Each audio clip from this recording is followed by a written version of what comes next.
I'll praise you, Most High. Yeah, that sound good, y'all. Hello. What we doing? Hey, cook that up, Khalid.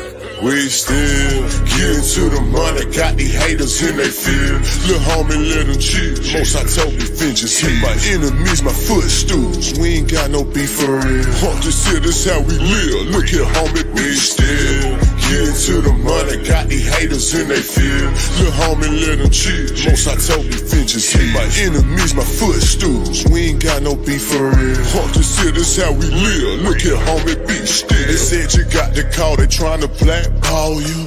Like what they own, bro. You can't blackball a boss. The whole world, they hate Israel. The way you hate your neighbor, might as well pull the trigger on yourself. You know we get excited by the smoke. Every day we casting flesh. Say my treasure stored in heaven, we gon' blow the rest. They disrespecting and we check. The bank that causing kept it still. They asking others about my business, but I ain't got no instant miss. See, I still deal with ops direct. Cause your person don't mean you respect. Your outlet don't get no credit if the ox ain't in it. Money answer all things and you got all these questions. Playing Vic, look, I employ slavery. I'll if you broke, just say it.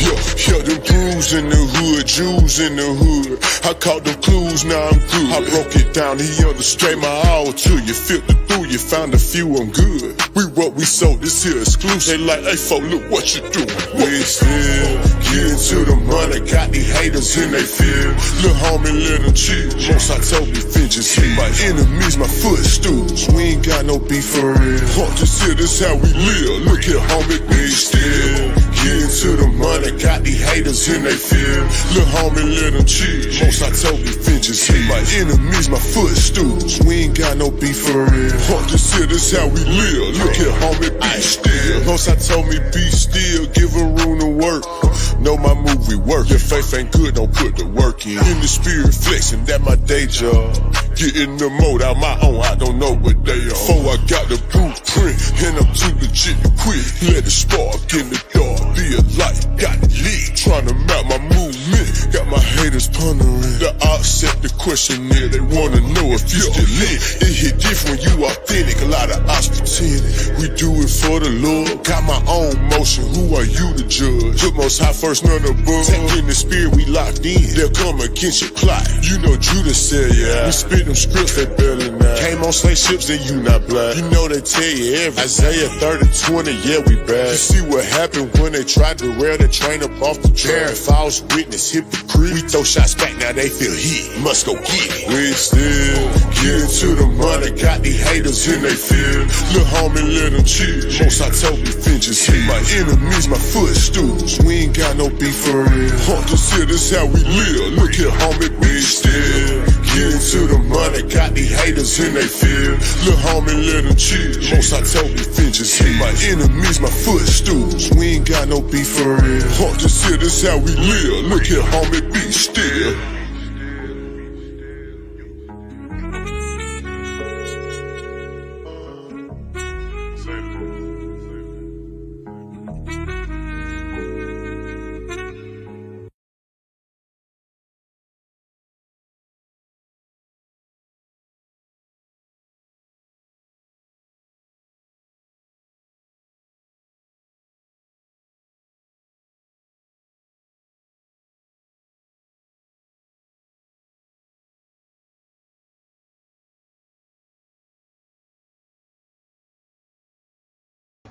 We live.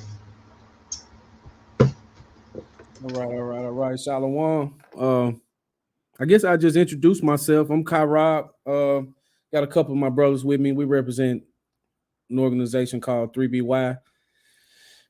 It stands for Brothers Bound by Yahawah. So first and foremost, in the Philippians 2 spirit, I don't want to exalt myself. I want to give all praise, glory, and honor to Yahawah, who is Christ manifested in the flesh. That's why we're here tonight. So we basically introducing or just kind of trying the case of whether Christ can be the flesh manifestation of Yahawah, or in other words, the full glory of Yahawah, which people couldn't see in the Old Testament. And I guess we'll just start off by one of my key points. I'm gonna get straight into it. I guess I'll ask a question. just trying to shed light on what kind of questions I was asking myself to make me even evaluate this position. And the question was, why don't you hear the name Yahawah in the New Testament? Why isn't Christ saying it? Why isn't anyone actually calling him Yahawah while he's on the earth? And why isn't he calling who he refers to often as his father Yahawah? So that's what kind of like started my journey or whatever. And some of the responses that I heard, they didn't add up. Like for instance, I was asking people one of the reasons, and they'll come up with kind of like the Adonai position. They'll say, well, our text fell into the wrong hands. So when we know pearls, we know swine are going to get our pearls. So we're going to try and mask the name since it's going into another language. We know it's going to fall into the hands of the Greeks and the Romans. I kind of evaluated that position, and it started kind of falling apart when I realized that most of the Gospels have evidence of being written in Hebrew, but the main one that comes up the most is the Hebrew Gospel of Matthew. And when you go and look at the Hebrew Gospel of Matthew, every time you visit a verse where you would think the name Yahawah would be mentioned is absent. So the excuse that it's going into Greek or another language is kind of gets rendered null and void, because you have a Hebrew version of Matthew, and that thought is not reflected in that text. So in other words, that person put up an argument and said, since it's in Greek, you won't read it. But then I get a Hebrew version and they're refusing to use the name Yahawah. So that can't be the reason why it's absent in the Greek manuscripts or text of the New Testament. So that's kind of how everything started, besides the predestination that I believe the Most High put on our spirits, that we will start figuring these things out in the last days. So before we get into this, this is an emphatic statement. The scriptures support what I'm saying. And I'm going to make a declaratory statement that if you can't see it, it's because he doesn't want you to, and that's out of my power. So with that being said, just to validate that statement, I'm going to go to Isaiah chapter 6 real quick, just to prove my point. I'm going to go to Isaiah 6. Let me swap out this Greek Septuagint real quick. I'm going to go to another screen. All right. And I'm going to go to Isaiah 6 real quick. This is one of the key chapters that woke me up in my studies once I realized that I fit the curses that he will put up on us for an ensign as a Hebrew Israelite. So I'm reading this one day. Hopefully y'all can see this. I'll blow it up. Just going to kind of skim through this, right, until we get the concepts I'm looking for. Isaiah 6:1, it says, in the year the king Uzziah died, I saw the Lord sitting on a throne. Now, the first thing that threw me off right here is you would assume that this is the Tetragrammaton. So my new concept now is that Christ sacrificed himself to his Father, who we don't have his name, to save Israel from the laws of Yahawah that reflect the laws that are in the heaven that belongs to the Ancient of Days. So basically, we're emphatically stating at this point that the God of the Old Testament is not the God, the Father of who the world calls Jesus, who we call Yahawah Shai. I'm going to say it again. The God of the Old Testament is not God, the Father of Jesus, or who Jesus refers to his Father in the New Testament. That's our position. We maintain that you still can somewhat maintain a position of Arianism in this sense as well, even though I still want to revisit that before I just buckle down on that. I'm really just focused on this concept, and we can work that out later. So I'm going to read the precept real quick. And Isaiah 6:1 says, in the year the king Uzziah died, I saw also the Lord sitting on a throne, high and lifted up, and his train filled the temple. We are saying that this is the Ancient of Days, who is separate from other entities that you would see right here. So what's got us so convinced is when you go to the Lord, forgive me, let me shrink that. When you go to the Lord right here, as you can see, it's not Yahawah. So the translators in context knew that this was reserved for Adonai, right? Which is it has multiple uses, but it's really interesting that the tetragrammaton is not used right here. So that's something to know as we continue. Let me close this out. All right, so just to get my understanding, I'm gonna insert my position as far as what these names represent. Instead of trying to twist the scriptures, I'm gonna reflect my understanding by putting what I understand needs to be in place. So let's start it over again. It says, in the year that King Uzziah died, I saw also the Ancient of Days sitting on a throne, high and lifted up, and his train filled the temple. We profess that this is the temple where those who worship him must worship him in spirit and truth. This is the temple of that deity.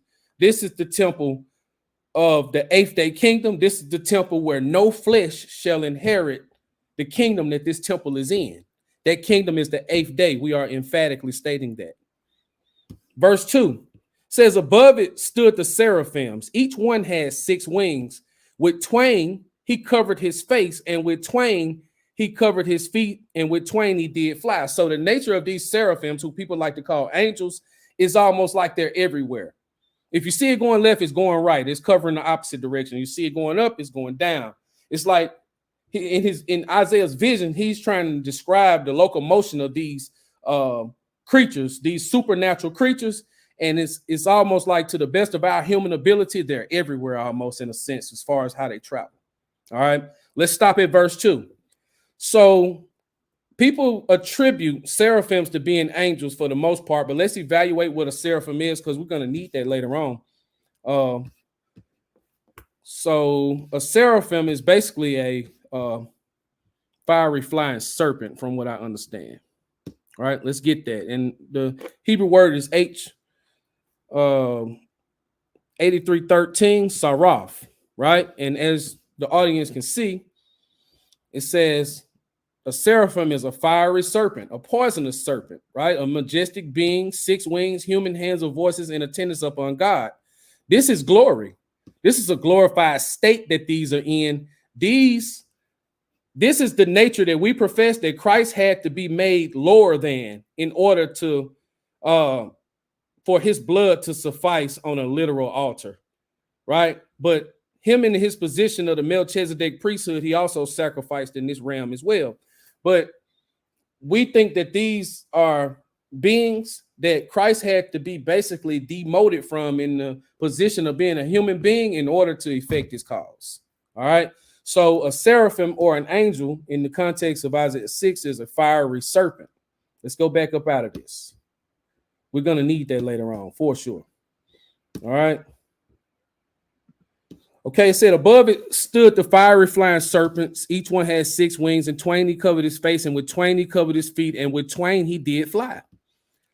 And one cried to another, and he said, holy, holy, holy is Yahawah of armies, or hosts.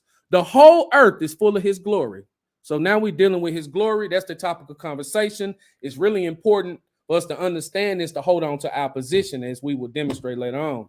It says, and the post of the door moved at the voice of him that cried, and the house was filled with smoke. Then said I, which is Isaiah, woe is me, for I am undone. Isaiah thought in his vision that he was dead, right? Because I am a man of unclean lips, and I dwell in the midst of a people of unclean lips. For mine eyes have seen the King, the Lord of hosts. Now, keep in mind, we got holy, holy, holy right here in the context of Christ. We got King, and we got Lord of hosts. We're saying that this is an attribute for Yahawah, King of kings, Lord of lords. There's plenty of precepts to prove that. When we read Revelation and other what they call New Testament concepts, Christ is referred to as the same thing. We're going to draw this conclusion in later on by just making parallels, by isolating the topic and showing the parallels on each topic. All right. Those topics are going to be, we're going to draw conclusions based off of topics like the name that is to be given, the book of life, glory, which I guess we'll deal with that first. the Father, the first and the last, the King of Kings, Lord of Lords, the I am. And we're going to prove a concept that challenges people's position on Christ not being Yahawah, because we also have a precept that says Yahawah sent Yahawah. All right. And then by the time this video is done, it's my hope that everyone knows how to distinguish the Ancient of Days from Scripture without looking for the term Ancient of Days, by understanding that the Ancient of Days does not have a name. That's the name that has to be given according to Revelation chapter 3. Right? Okay, so then flew one of the fiery flying serpents unto me, having a live coal in his hand, which he had taken with tongues from off the altar. This is a spiritual altar. This is what makes me believe that Christ sacrificed himself in the spiritual realm and the physical realm, is because these coals represent what would have caused that spiritual offering to be offered. So this seraphim takes this coal off this spiritual altar, and he uses tongues to do it, and he laid it on Isaiah's mouth in his dream, and then professed to say to Isaiah, lo, this has touched thy lips, and thine iniquity is taken away, and thy sin purged.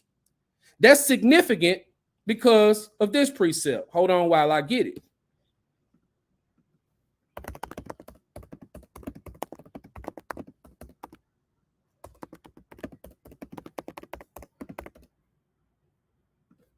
All right, that precept is going to be Matthew chapter 9, verse 6. Right? This is significant. Out of the entire Bible, nobody purges iniquity or takes away sin. It's only one entity that does that. So right here, I'm saying that this has to be Christ. Right? And in the context of this, Christ is Yahawah. Now, let's get to Matthew 9 and 6 real quick to show that this has to be Christ. Matthew 9 and 6, but that ye may know that the Son of Man hath power on earth to forgive sins. So there's no duality to this in our position. We're saying that the Son of Man is Yahawah, so therefore we're linking them together. So we read in Isaiah, it says, thy iniquities are purged. We read in Matthew, while we have Christ on the earth saying that you may know that the Son of Man has power on earth to forgive sins. So do we have two entities that can forgive sin, or one? That's the question that we ask. All right. Going out of that, this precept that I just pulled in Isaiah 6, I don't want to skip that before I drop it. The New Testament gives clarity on what we're reading in Isaiah. Let's see here. Let me try and find that right. Brother Shem, can you help me real quick? It's a precept that gives clarity to what Isaiah is saying in Isaiah 6, and it's a New Testament context, and it's almost quoting Isaiah 6 verbatim. And I'm gonna go ahead and read the rest of that while you're looking for that, because this is the point that it magnifies. So let me go Isaiah 6 again. And this is why I said, if you don't get it, it's not for you. If you can't see it, he don't want you to. So after Isaiah saw this and he was told that his iniquity is taken away and his sin purged, I think it'd be safe to say that we know Isaiah has salvation. It got confirmed with him. But let's read what is being said right here. Let me make sure I know who's speaking real quick before I just jump. So we can say this is the Ancient of Days still speaking right here in verse 8, because the Lord is Adonai. Right? So as we evaluate this position, it's almost bulletproof. So I'm going to swap the terms out as I see fit. That way people can follow my understanding. Also, verse 8. Also, I heard the voice of the Ancient of Days saying, whom shall I send, and who will go for us? Then said I, here I am, send me. And he said, go and tell this people, hear ye indeed, but understand not, and see ye indeed, but perceive not. That's like telling somebody to cross the street, but don't go across. That's like you telling somebody to listen to what I'm saying, but forget what I told you. So the entity that's speaking right here is saying pertaining to this vision that Isaiah just saw, these people's ears are going to be shut. The proof is in verse 10. It says, make the heart of this people fat and make their ears heavy and shut their eyes, lest they see with their eyes and hear with their ears and understand with their heart and convert and be healed. He's speaking to the opposite of seeing, the opposite of hearing, and the opposite of healing as it pertains to what Isaiah just saw. But Isaiah asked a question. He said, then said I, Lord, Ancient of Days, how long? And he answered, until the cities be wasted and without inhabitant, and the houses without man, and the land be utterly desolate. So until 70 AD, this is going to be a concept that's not even being entertained anymore, because it's going to be removed from the land that belongs to, or the land that's in his contract, and it's going to be removed from the people he's in contact with up until this point in time. Verse 12, and this probably is Yahawah. Let's see. Yes, it is. All right, so now we back in a Yahawah or Christ context. Verse 12 says, and Yahawah hath removed men far away, and there be a great forsaking in the midst of the land, but yet in it shall a tent, and it shall return and shall be eaten as a teal tree, as an oak, whose substance is in them. When they cast their leaves, so the holy seed shall be the substance thereof. That means that the physical manifestation and glory of Christ is going to be there, but only a remnant is going to return in the last days. Okay, so this is Christ in Isaiah 6. Did you find that precept, brother? Yeah, I'm still. I was thinking there was an I got you. Isaiah. I was thinking about Isaiah 48, where talk about. Let me find it. Hold on. I got you, brother. Since this is what I do when I have a hard time finding a precept. I'm gonna go back to Isaiah 6. Yeah, and I'm gonna go to the precept in question where he's deafening these people. I'm doing this to prove that this is in relatable context to the glory of the Most High, right? Which is what we're trying to clarify for people, what this glory is. So when I come here, I'm gonna go tools. I'm gonna go to cross references. All right, and I should get something here. Let's go New Testament. Boom! I see something in John. Yeah, Matthew chapter 13 is what I'm looking for. All right. So when we go to Matthew chapter 13, this is talking about the glory and the kingdom of heaven is to come, which Christ, which is the physical manifestation of Yahawah, is going to bring. Matthew 13:10, and the disciples came and said unto him, why speakest thou unto them in parables? It's coded. He answered and said unto them, because it is given unto you to know the mysteries of the kingdom of heaven, but to them it is not given. They've been blinded, is what we're saying. This mystery is only for a select few. Verse 12, for whosoever hath, to him shall be given, and he shall have more abundance. But whosoever have not, from him shall be taken away, even that he hath. Therefore speak I unto them in parables, because they see not, and hearing, hear not. Because the Ancient of Days is an adversary to these people, because their ears and eyes have both been closed and shut for them not to understand. He gives more clarity in verse 14. And in them is fulfilled the prophecy of Isaiah, which said, by hearing ye shall hear and shall not understand, and seeing ye shall see and not perceive. For this people's heart is waxed gross, and their ears are dull of hearing, and their eyes they have closed, lest at any time they should see with their eyes and hear with their ears, and should understand with their heart and should be converted, and I should heal them. But blessed are your eyes, for they see, and your ears, for they hear. For verily I say unto you that many prophets and righteous men have desired to see those things which ye see. They only saw visions. He's talking to them seeing him in his physical manifestation, right? For verily I say unto you that many prophets and righteous men, including Abraham, have desired to see those things which ye see and have not seen them, and to hear those things which ye hear and not heard them. All right. So we're saying that Christ is in Isaiah 6. Isaiah 6 pertains to Yahawah as it relates to purging iniquity and sins. that is a job that only one entity has, and that is Yahawah, which is Christ, is what we're saying. All right. So that's just an opener. Kind of throw some jabs out there, maybe throw some stuff out there people can disagree with or whatever. I spoke to the moderator earlier. Before I go to the next point, did you catch anything that you might want to take a stab at, brother? Just for clarification purposes, would that make Yahawah not be the Ancient of Days? Correct. That's exactly what we're saying. So when I make the statement in our position that the God of the Old Testament is not the God the Father of Jesus, we're saying that because God the Father of Jesus is the Ancient of Days in proper context.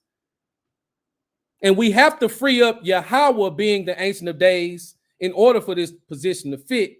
When we free up Yahawah being the Ancient of Days, that position is attributed to just the spiritual manifestation of Christ, and then Christ being born, died, and rose again is the flesh and spiritual combination of Christ. The Ancient of Days is the Father that's being spoken to in the New Testament by Christ, is our position.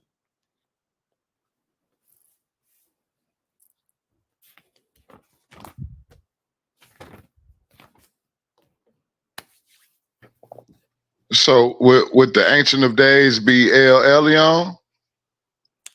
Yes. And that's another good question, brother. The reason why we call him the Ancient of Days is because we know people can identify with. None of the things that we reference him as is going to be his name, because the name has to be given, right? Just to prove that position so we can take care of this now. I believe if you go to Revelation 3:18. All right.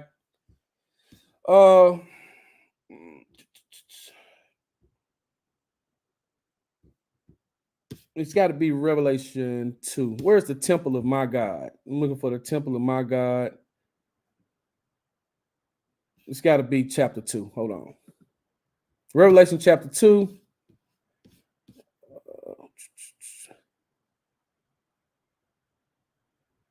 No, it's got to be Revelation 3. Let me Google that real quick. Yeah, Revelation 3, verse 12. Revelation 3:12. The water. Should be it. Revelation 3:12. This is why Christ is saying this, because he's going to write the name of the Ancient of Days, or the name that is the real name for Elyon on us. Only he has that name. That's the name that he said he's going to come to us in, right? And I'm going to read this real quick. Revelation 3:12, it says, him that overcometh will I make a pillar in the temple of my God. This is the same temple that we read about in Isaiah chapter 6, where his train was filled with smoke, right? That was the Ancient of Days. That Adonai that's in Isaiah 6, that's referring to who Christ is referring to right here. He says, him that overcometh will I make a pillar in the temple of my God. Christ has a God. Yahawah has a God. He shall go out, he shall go no more out, and I will write upon him the name of my God. If God is Yahawah, then in this case, it wouldn't be no need to write a name on us by Christ. That's proven that he's not going to write his name on us. So that's the beauty of being in this position. There's not no way out of this. It kind of opens up the entire Bible. Because Christ said right here, I will write upon him the name of my God and the name of the city of my God, which is New Jerusalem. We're calling it New Jerusalem right here, just like we're calling him Elyon and Ancient of Days. We don't know what the name of New Jerusalem is, but we're going to call it that because this is as close as we can get to it. Which cometh down out of heaven from my God, and I will write up on him my new name. So we think that the name that has to be written on us is pertaining to the entity known as El Shaddai, Elyon, Ancient of Days, or Most High. Okay. So let me ask you this. Would that make Yahawah or Yahuwah be who conveyed the 10 Commandments, or not the Ancient of Days? Or would you feel like it was a collaboration between the two? It's a collaboration between the two in the sense that Yahawah or Yahuwah, as you might refer to him, gets the ability to operate from who he's referring to as his God in Revelation 3 and 12. And Salaki just don't mean to interfere. No, you got it, brother. I will also add on to that, because when we go to Colossians, right, it gives us the separations of the ancient of days of Elion to Yahawah. You know, Yahawah is the first creature out of all the creatures. You could put that on the screen. That just give clarity of the order and dialogue. So yes, it is like a collaboration, but it's also genuine father and the son relationship, because Yahawah has an origin. He was created from Elion of the Most High, right? Colossians 1 and 15, who is the image of the invisible God, the firstborn of every creature, right? We do know that when Yahawah came in the earthly form as Yahawah Shai, right? He was that image. You could pull that out if you want to. What's that, brother? He who seen me has seen the Father. I think that's in John. Yeah, I think that's John 5 and 37. Let me get that real quick. I was definitely gonna bring that out, but go ahead and nail it. I think that's John 5:37. Let me try that. Yeah, oh yeah. Con. So yes, that was, it says John 5 and verse 37, and the Father himself, which has sent me, hath borne witness of me. Ye have never neither heard his voice at any time nor seen his shape. And then it says, and ye have not his word abiding in you, for whom he has sent him ye believe not. He sent Yahawah, which is Christ. Exactly. Right? So correct. So that's my thing when it comes down. So let's go back to Colossians real quick. And let's continue to furthermore the dynamics of the Ancient of Days and Yahawah. Right. And my thing is that, let me introduce myself. My name is Shema Shem. And the thing what got me is, how can we say that Moses was talking to Yahawah, right? If in the New Testament, in the book of John, and to be exact again, it said no one ever heard of the Father nor seen the Father, right? And we know that Moses seen Yahawah's back parts, and we know that Moses was literally talking back and forth with Yahawah when he wanted to. Prime example, right? When Moses witnessed Israel building the burning calf, right? And he was having a conversation with Yahawah. He was literally talking, communicating, right? So that's what also opened my eyes to, okay, well, something ain't adding up when it come down to Yahawah being the Most High.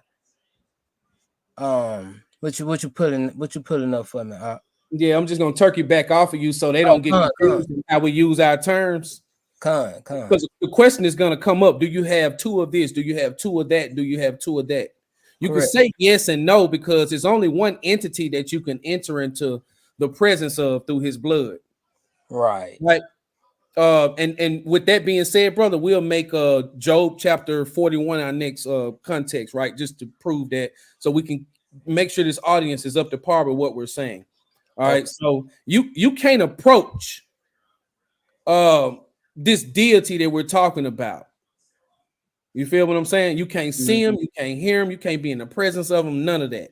You just simply vanish, right?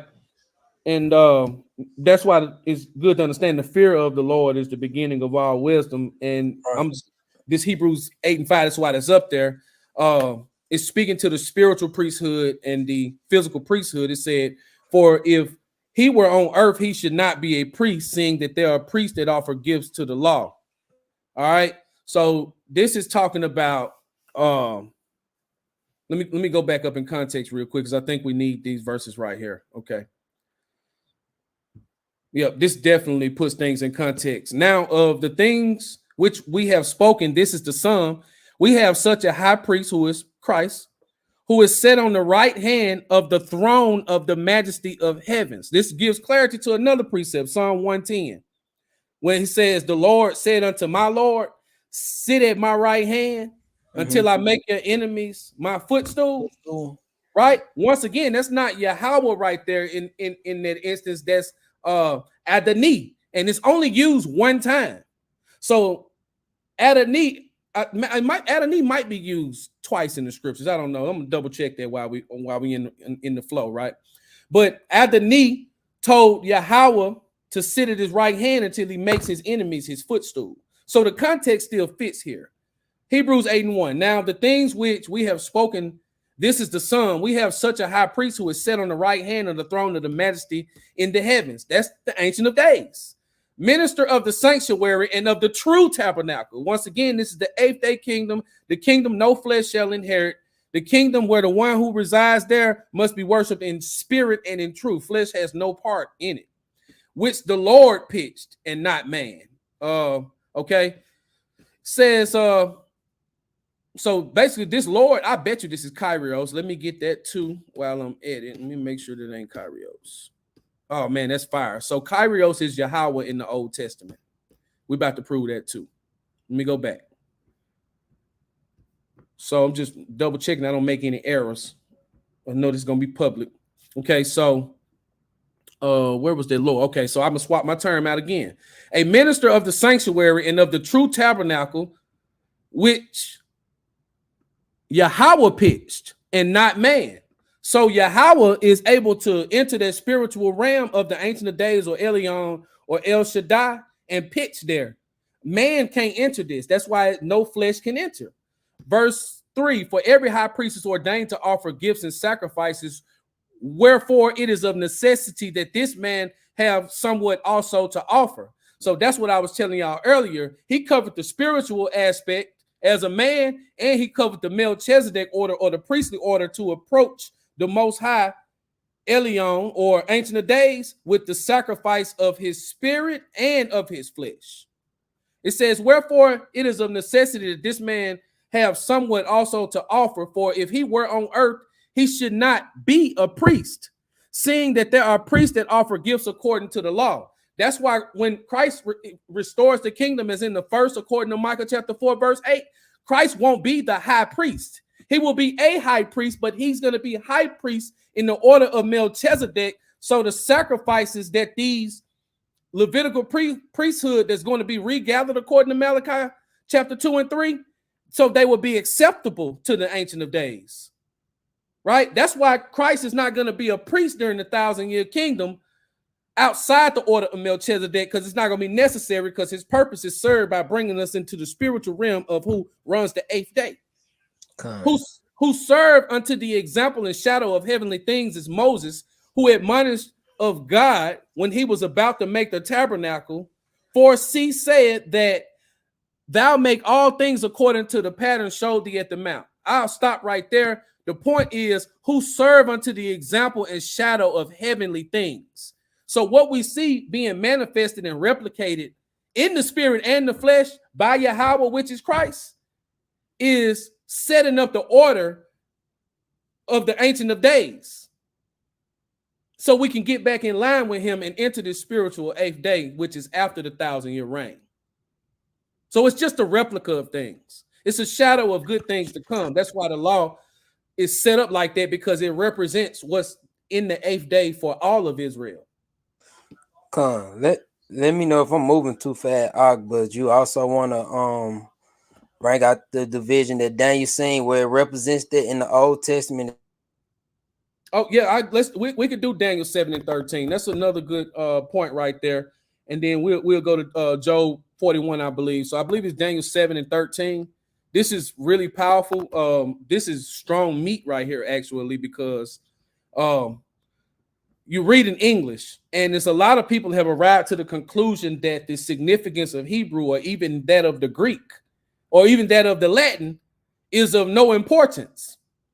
But when you read the prologue to Sirach, it says, for, we labor with good intentions, but things not uttered in their original language, when they leave their original language and go into another language, they have not the same force in them. So when we read the scriptures, just say in that day, 5 cities will speak the language of Canaan, What's the language of Canaan? It's Hebrew, right? It says seek the old path. That's what we're doing. We're seeking the old path. We're using the Hebrew to give clarity to things. So now when we go to Daniel chapter 7, verse 13, right? When we go here, I'm going to read the verse first. Let me get out of that. Okay, it says, I saw in the night visions, and behold, one like the Son of Man came with clouds of heaven. This is Christ. And came to the Ancient of Days. So this manifestation of Yahawah, which is the Son of Man, which is Christ, has to approach the Ancient of Days and come to the Ancient of Days. What it means by that, by approach him, has to approach him with sacrifice. We just read that the law that we have is a shadow of what's in the heavenly realm. So if we have sacrifice in our physical and spiritual realm, there has to be sacrifice in the spiritual realm of the Ancient of Days. So when he's saying that he approached them and they brought him near before him, every time somebody approaches something to bring something near, it's dealing with sacrifice. Let me prove that real quick. We're just gonna look at how this word is used, and that should wake some people up. Okay, they brought him near. Let's do before him, right? Let's do before him. Let's look at how these verses are used. Okay, Shalakia. Let's do the other one right above it. Right, brought him near. What does that mean? We're about to give some clarity to it. So we got to go back and get context. Let's look at the use of this same word right here in Ezra. Look at it, how it's sitting on the page. What has it been translated to? Because this is the same word that you're reading about when it says that Christ approached the Ancient of Days. Same word, H7127, Ezra 6 and 10, that they may offer sacrifices of sweet savors unto the God of heaven. Ezra 6 and 17, and offered at the dedication of this house of God 100 bullocks, 200 rams, and I don't need to continue. You see the sacrifice. Ezra chapter 7 and 17, that thou mayest buy speedily with his money bullocks, rams, lambs, and their meat offerings and their drink offerings, and offer them upon the altar of the house of your God, which is in Jerusalem. Now, we just read in Isaiah 6 that the tongues were taken off the altar prior to Isaiah's sins being purged in the spiritual realm in a vision. So it's just a replica of what's going on in the eighth day kingdom of him or him who stands above the sea of glass. That's above the firmament, which is the ocean above us. Right? So I cleared that point. People read this verse and don't see the sacrifice that's required by Christ in this verse, and that's the clarity that we came here to give, right? And we do it in the most humble way, right? So we're going to read that again before we get out of here. It says, I saw in the night visions, and behold, one like the Son of Man came with the clouds of heaven and came to the Ancient of Days, and they brought him near before him. Christ died on the cross. He died on the cross. That's what that's saying. He predestined to die on the cross. He's sacrificing himself in the spirit, and he got to do it in the flesh to cover what he's trying to save in the flesh. All right. What was that other point you had brought out, Brother Shem?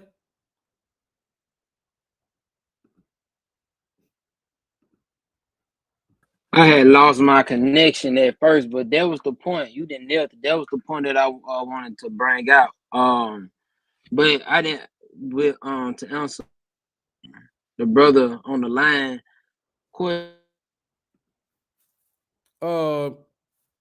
Sister Karima, can you put that question up? I don't see what he's talking about. It look like he's having connection issues. Okay. It says Apostle Zaquan, the original Hebrew, which is the Abariyah, is not the Hebrew which is today, which is the Aramaic or the Masoretic, like the blue letter. I wholeheartedly agree, brother. That's not something that we actually contend with. And it's a good point to invoke, but it doesn't matter when it comes to the Ancient of Days anyway, because that's not a language that we speak. And it's also not a name that's given.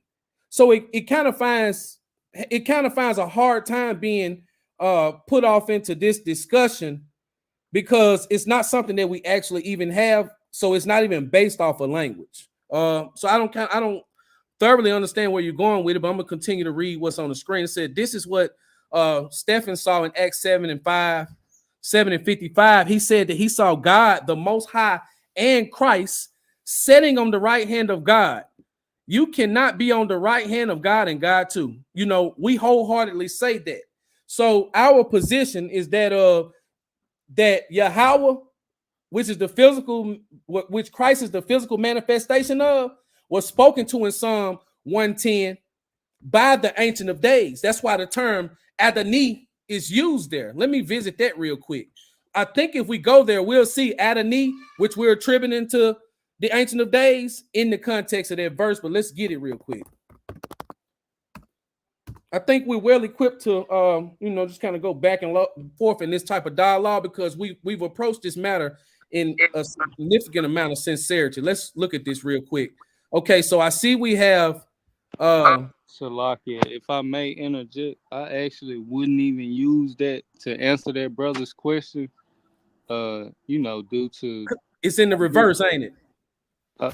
I guess due to that song being attributed to a few different people other than David. Right. I would actually use the fact that I can't think of the precept right off the top of my head. I'm sure I could find it real quick. But there's a precept that says it's the Lord's book of life in the Old Testament. And then in Revelations, it's the Lamb's book of life.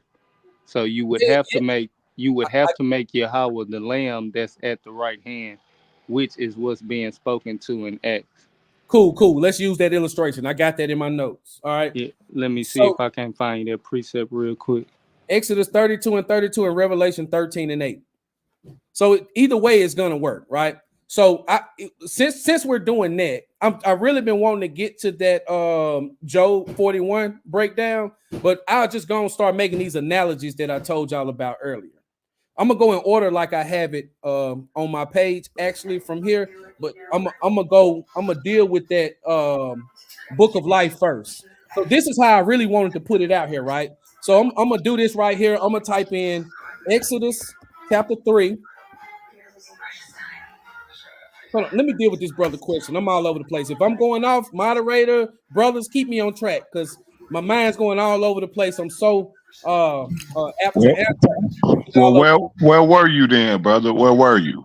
I want to answer this brother's question that was put on the screen. So my brother is advising me to use an analogy that we already are thoroughly familiar with. So I'm gonna do that first, and then I'll get back to my original order. Okay. So the first analogy or parallel I want to make that drives this home is Exodus 32 and 32.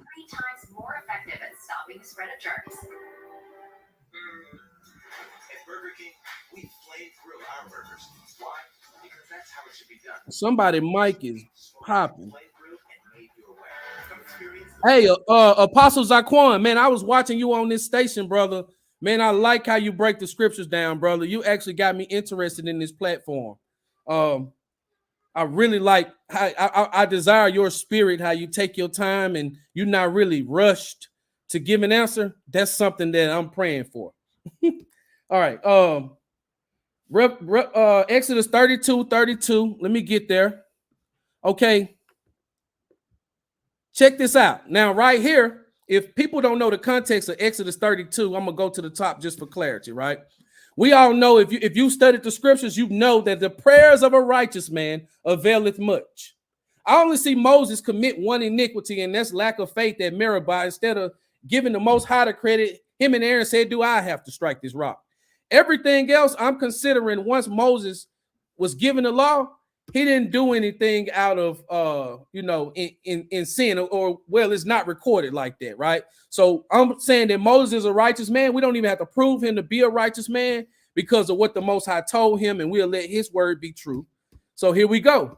So in the context of Exodus 32, Moses is asking the Most High, in this case, which is Yahawah, to see his full glory, right? So Moses is, I'm gonna paraphrase it. Moses saying, Yahawah, you say you mess with me, right? So since you mess with me, first off, if we got to go forward in these wars and take the land of Canaan, I don't want to go unless you go with us. But since you say you mess with me so much, hear me out. I want you to show me your full glory and show me what the end game is. All right. So that's the context, and I'm gonna show you as far as Moses got, and then we're gonna reel it into the concept. All right. It said, what is this people that brought great sin on? Let me get to the point.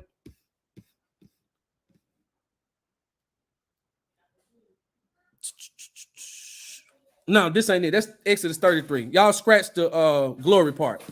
Exodus 32:32. Yet now, if thou wilt forgive their sin, and if not, blot me, I pray thee, out of the book which thou hast written.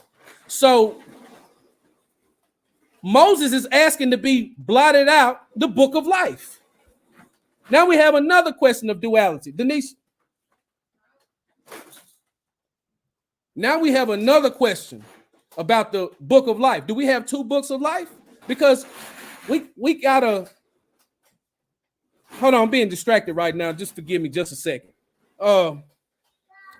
So Moses asking, you know, like in the context of Paul in Romans 9, he said, for I wish that myself were accursed from my kinsmen according to the flesh, right? But it's not something that can happen, but it's something that he's asking for. Moses is asking the same thing. He's saying, man, just blot me out and fix all this right now, man. Make me the sacrifice for these folks. So his answer is given in verse 33. It says, and Yahawah said unto Moses, whosoever have sinned against me, him will I blot out of my book. So there is a book, it gives life, and Moses is asked to be blotted out of it. Now, when we go to Revelation chapter 13, verse 8, we got to ask ourselves something. What do we have to ask ourselves? I'm going to read it. And all that dwell upon the earth shall worship him, whose names are not written in the book of life of the Lamb, slain from the foundation of the world. Now, do we have Yahawah's book or we have the Lamb's book? Which one is it? Some people are going to try and draw a distinguishment and say, oh, it's just Christ working on behalf of Yahawah. We're saying that Yahawah is the Lamb. We're saying that Yahawah is the physical manifestation, right? Christ is the physical manifestation and the full glory of Yahawah that Moses was not able to see in Exodus 33, where the Most High told him, you're just going to see my back parts. Climb in the cleft of the rock. I'm going to cover you with my hand, and you will see a piece of my dazzling light. Right? So do we have two books of life? Because I see two in the 66 book canon. I see one in Exodus 32:32, a book that Moses can be blotted out. I see a book in Revelation 13:8. I hear another book in the New Testament saying you can be blotted out this book. Do you have to get blotted out of both or blotted out of one? Is it one or two? That's the thought process that we're invoking. So if I could get back to the screen, I don't know if they brought in some more questions. If so, I can't monitor this. I got a lot of screens up.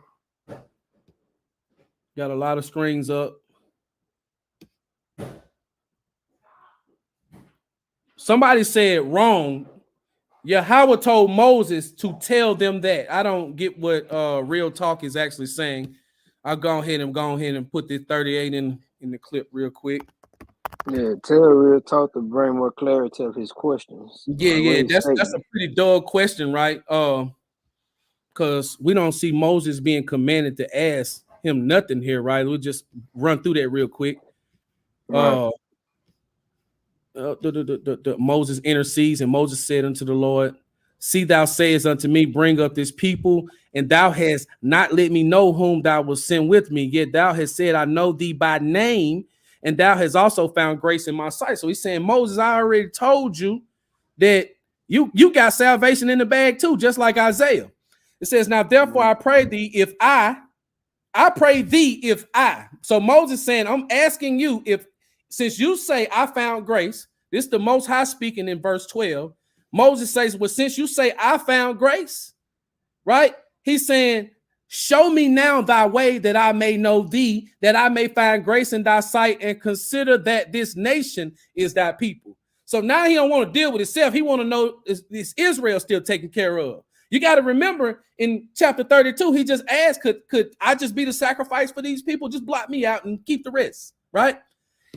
And he said, the he is Yahawah here. My presence shall go with thee and I will give thee rest, right? I thought Christ said, come to me for rest. So do you go to Yahawah for rest or do you go to Christ for rest? Right? And he said, my presence shall go with thee. I will give thee rest. And he said unto him, if thy presence go not with me, carry us not up thence. Moses said, if you don't go with me, man, I don't want to go. Right? I could do all things. Go ahead, brother. No, I was just saying, and notice now how we see that Moses is going back and forth with Yahawah right here. And I was trying to mention this. I was trying to bring this earlier in John chapter 5, verse 37, when it says, and the Father himself, which have sent me, right, have borne witness of me. Ye have neither heard his voice at any time, nor seen his shape. Ooh, so who is Moses talking to right here then? That's my question. Then it can't be the Father. Keep scrolling down and keep scrolling down Exodus 32. Go to the last verse, I believe. Now we in 33 for this point. I got you. I appreciate the alley-oop too. You just showed me what I need to come with next.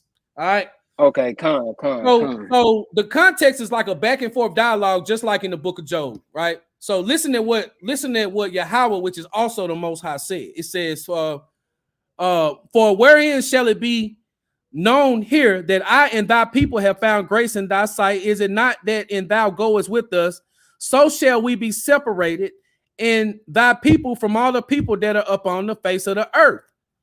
And the Lord said unto Moses, I will do this thing also that thou hast spoken. What is the thing that he's going to do that he spoke or asked? He asked him to show me his glory. Show him his glory. I'm going to prove that in the next verse. It says, for thou hast found grace in my sight, and I know thee by name, Moses. Verse 18. This is Yahawah speaking. And Yahawah said, I beseech thee. No, this is Moses. And Moses said, I'm asking you to show me your glory. So that's this brother's prayer. Now, for the people that don't study, you'll find out if you studied this enough if I ask the question like this. Did Moses get this prayer answered while he still had breath in his physical body or after the fact? And I also asked the audience, did Moses make it into the promised land?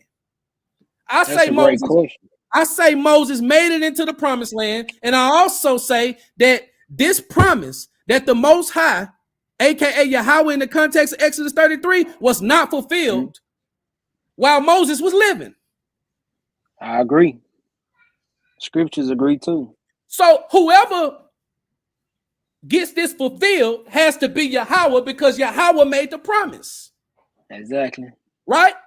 So let's keep reading and then we're going to go to the transfiguration at the mount. Get that for me, Brother Shem. So I wanted to search for 3:17. I appreciate you, brother. Call halal. And he said, I will make all my goodness pass before thee, and I will proclaim the name of Yahawah before thee.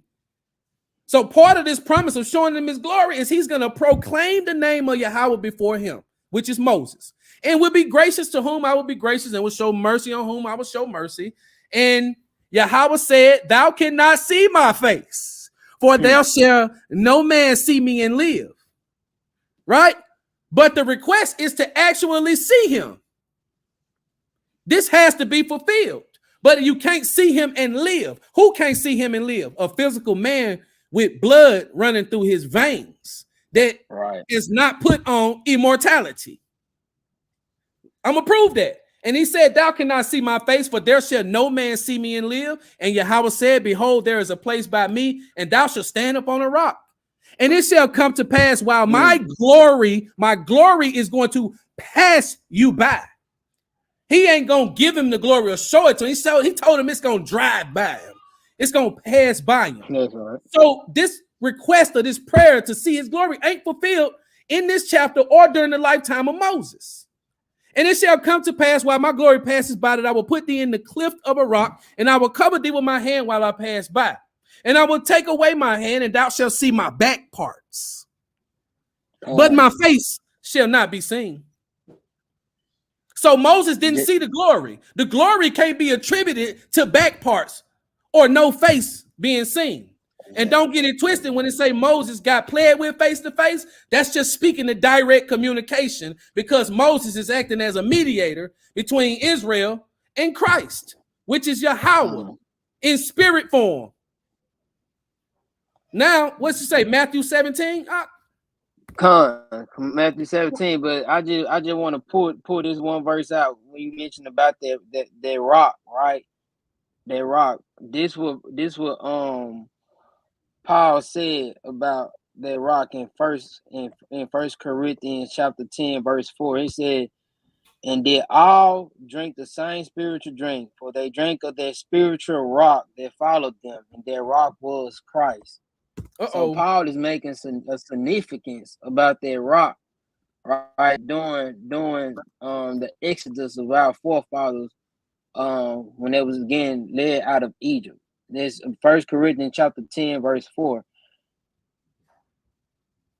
I mean, 1 Corinthians chapter 10, verse 4. Salakia. I see it. I just wanted to pull it up so they can read it for themselves. This is the KJV we're dealing with. 1 Corinthians 10 and 4. And did drink. And see, you got we never people rebuttal with us, but you gotta see it in the spiritual. Man, we more spiritual than anybody can believe, man. We're not dropping the spirituality on nothing. We're telling people that Christ made in the image of his Father, which is a spirit, had to come in spirit, but to make his maximum effect on man as creation, he got to touch that too. 1 Corinthians 10 and 3, and did all eat the same spiritual meat, and did all drink the same spiritual drink, for they drank of that spiritual rock that followed them, and that rock was Christ. So we got, now, this is what I call adding to the list of eyewitnesses. Paul just said that Christ is literally moving and doing things in the Old Testament. This is a great opportunity to throw Jude 1 and 5 out there, right? Jude 1 and 5. Let's throw that out there, right? Who led the Israelites out of bondage? Who led the Israelites out of bondage? We'll prove it. We're just going to read off the page. We prefer the NLT for this demonstration, right? New Living Translation, Jude 1 and 5. It says, so I want to remind you that you already know these things, that Yahawah first rescued the nation of Israel from Egypt, but later he destroyed those who did not remain faithful. Did Yahawah do it, or did Yahawah do it? We can't keep making these parallels. This is what people in Israel, especially large camps, are not dealing with. We respect the diligence of these brothers. We learn from all of them. And right now, I want to take an opportunity to give a shout out to all my teachers, man. Brother Yahawah, all Sons of Thunder, Gorilla Hebrew, Deacon, Tazaria, all the top dogs. I even like them boys that's out there in Dallas, Texas. I forgot what is it? I forget them guys' name, man, but they used to have an old preacher, man. It's like an off break of that camp. I forget their name, but forgive me. If I remember later on, I'll shout them boys out, man. But I learned from everybody. And I'm inclined to reach my own conclusion through the power and the spirit with two or more gathered together. Never arrive to a conclusion by myself. So right here, here's another precept right here. It says that Christ rescued the Israelites. Did Yahawah do it or did Christ do it? That's the question we're invoking, right? That's right. Christ is the spiritual rock, right?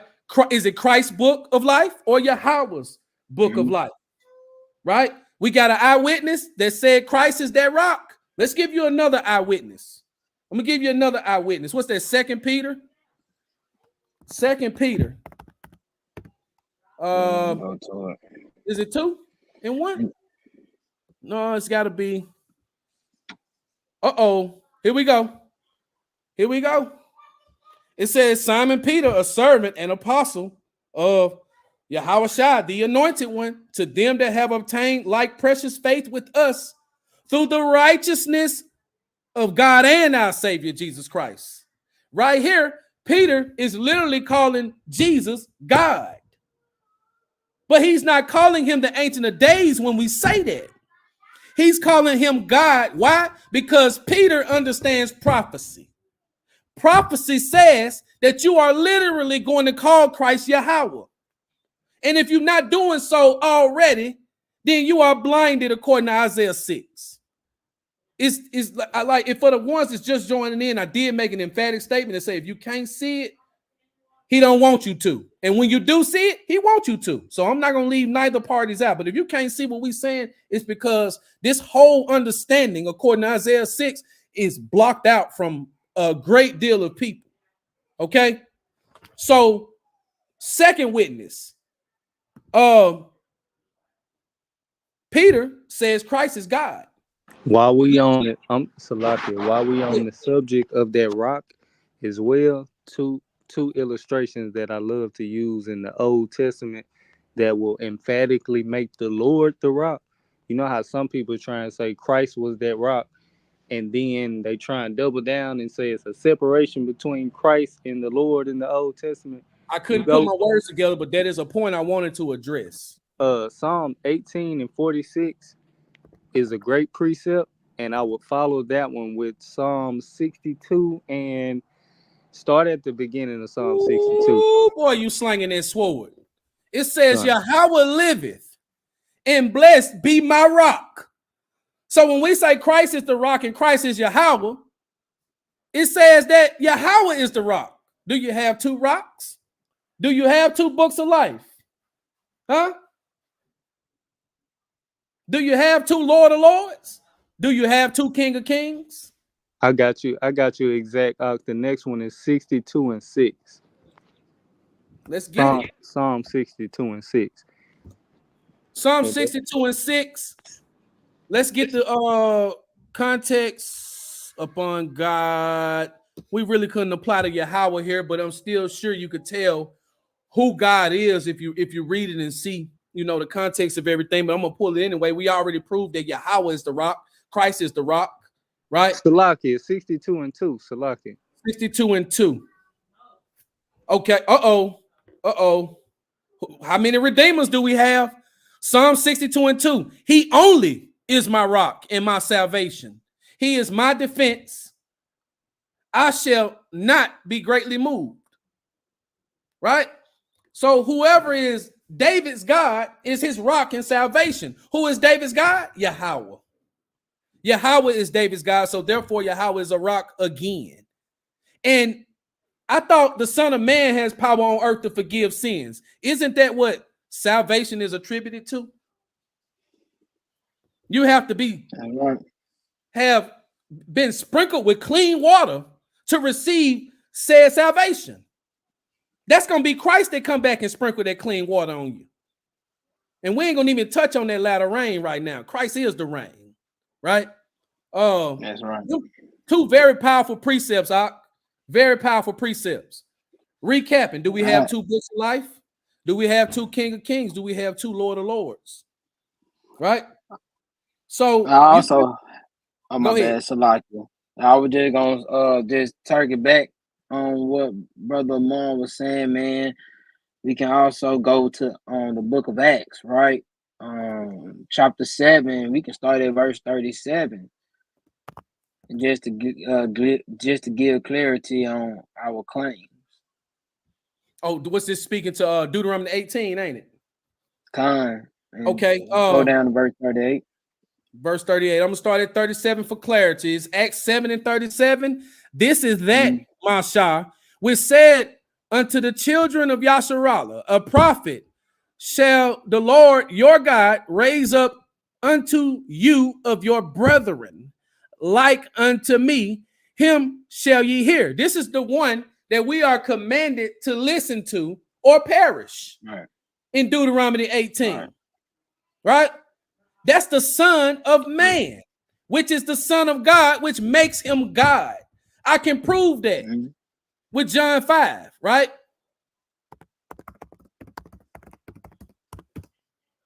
When we use the term equal with God, we got to put Philippians 2 and 6 with it so we know what type of analogies Christ was drawing. that made them think that he was blaspheming by saying he was equal with God. This is all he said. John 5:18. Therefore, the Jews sought the more to kill him because he had not only broken the Sabbath, but said also that Ancient of Days was his father. So this actually proves that the people who is seeking to kill him later on, that he's interacting with, they knew that this was a position. That if you gave yourself this title, then they could call you God. Verse 5 and 8, chapter 5 and 18. Therefore, the Jews sought the more to kill him because he had not only broken the Sabbath, but said also that the Ancient of Days was his father, making himself equal with God. Now, that brings me to another point. I'm going to swap over to Bible Hub so I can draw this analogy. This is something I don't see people do too often. I'm going to go to Philippians 2 and 6. Now, check this out. When we call him God, we're still considered Arianness because there's only one God. There is none good but the Father. We get our worship to the Ancient of Days through Christ. That's what we're saying. Now, peep this verse, this Philippians 2 and 6. Look at all these parallels together, right? I'll skip the NIV, Mr. Rupert Murdoch. NLT. Cosmic Call TV, we worship in spirit, brother. It's impossible to worship man when you have the understanding we have. Yep. So that's, you see how when we take this position, you can't even bounce that type of stuff off of us. I just said earlier, we more spiritual than everybody because we got the name and we got the scriptures and we breaking it down and we are approaching it with sincerity and truth. And we keep the law because the laws are spiritual. We sure do. So with that being said, that's why this position is so powerful because it takes away a bunch of angles. Like you don't have to be like I had seen my boy Captain Cesario on here trying to defend the Melchizedek priesthood from a brother based off the predication that he can't be Melchizedek because Melchizedek had a mother and a father. But see, when you realize that Christ is Yahawah, he's the first begotten of the dead. How do you have a mother and father coming from the dead? That's telling you that he has power. All power has been given to him over life and death.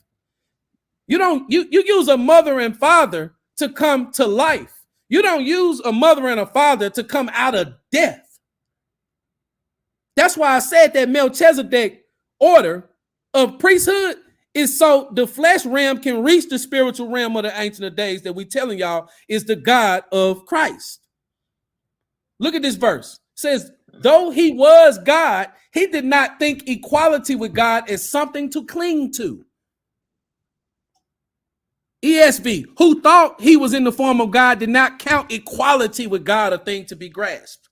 See, they're reading this in the KJV, and this ain't coming out like this. Berean Standard Bible, who existed in the form of God, did not consider equality with God something to be grasped. Christ knows that he cannot be equal with whom begotten him. Correct. We're still Arianist. We only worship one God, but we have to be obedient to our Father in the flesh and our God in the flesh who brings us to the Spirit. Let's prove this. These are keystone corner precepts in the Bible that I think we just consistently ignore. Let me show y'all some that I see people can't get around. My favorite prophets. I call them online. I don't try to make a debacle about things. I hit them one-on-one, and these are people that I learned from, and it kind of came to me what David was saying in Psalm 119. He said, man, I know more than my teachers.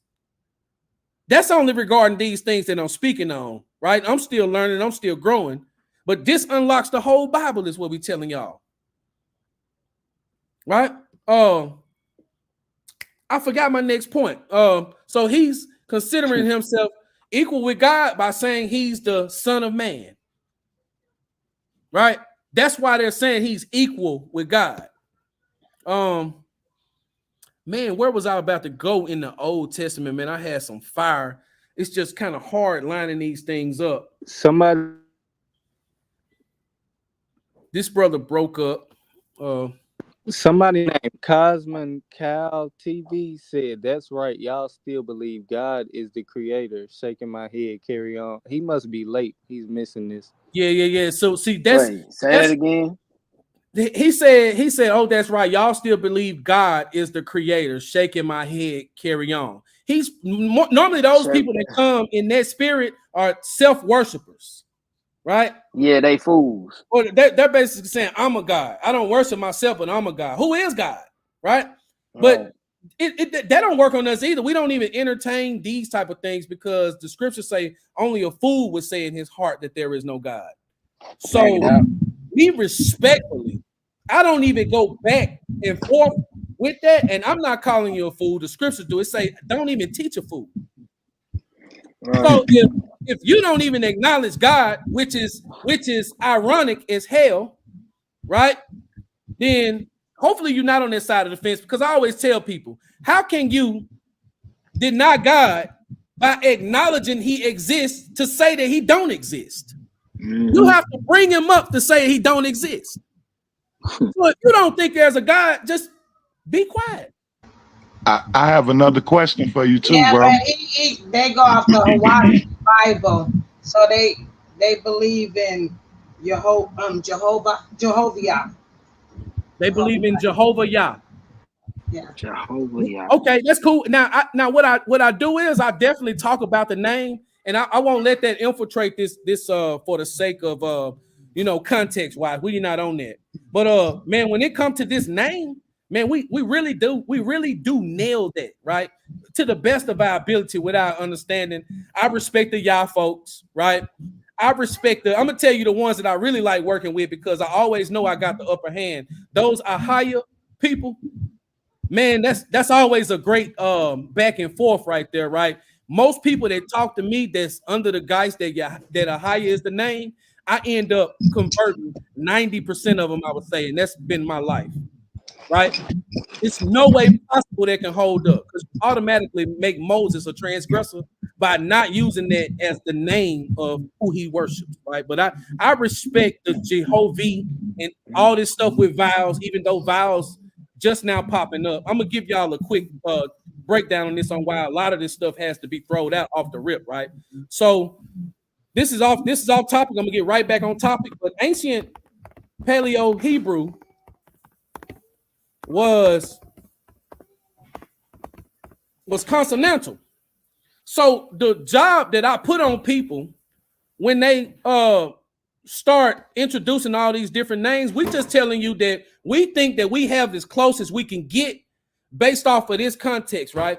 Because there was a time where vowels didn't even exist, right? If you search this term right here, Abjad, you might want to look into that.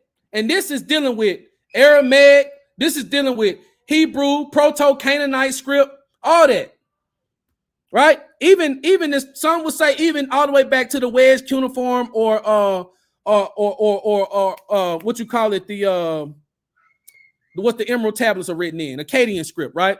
It's Abjad, and that means 22 consonantal letters. If an alphabet is consonantal, that means that vowels are absent. The sheer fact that only 22 letters exist prove that vowels are absent.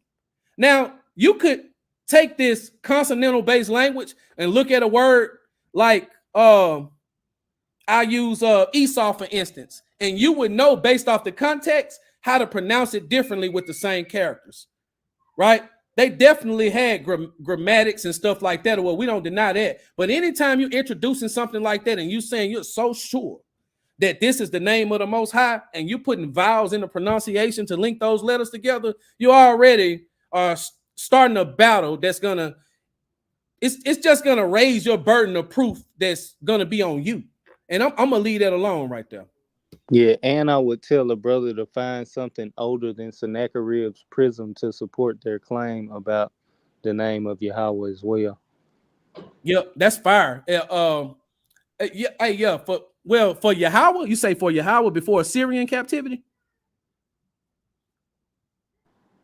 Khan, if I'm not Well, mistaken, the actual Yahushua, all the Yahushuas and the I forget all of them. I yeah, respect them though if I'm not because mistaken, the actual Tetragrammaton is written on the name of, on Sennacherib's prison.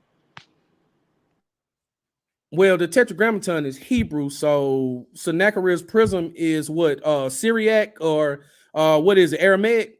Let me check that real quick. I know we went off, but we'll get right back on.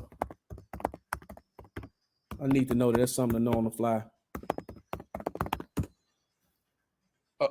Cuneiform script. Oh, snap. Okay. Yeah, that's something we'll revisit offline, bro. That's fire right there. I ain't gonna even hold you. Okay, so it's going back to the Wedge script. But anyway, dang, it was another precept I was finna pull out, right? But yeah, with that name, man, look, we can do that. I'm introducing myself to the platform. If anybody want to try and test their knowledge, we just put our studies of years together and let us all try to come out with the best outcome. I'm open to that at a later date. Just reach out to the host and reach out to me, and then we'll just keep things going, man. But yeah, Hey, I have another question for you too, bro. Got you, brother. Okay, so who did the nation of Israel enter into a covenant with and receive the law from? Was it Yah or was it the Ancient of Days? It would be Yahawah. It would be Yahawah. And let me that's I keep the questions going. I'm going to show y'all something. This is why I feel like this, right? So back to the Elion, right? Did you remember earlier when we brought up the I'll pull it up on the screen.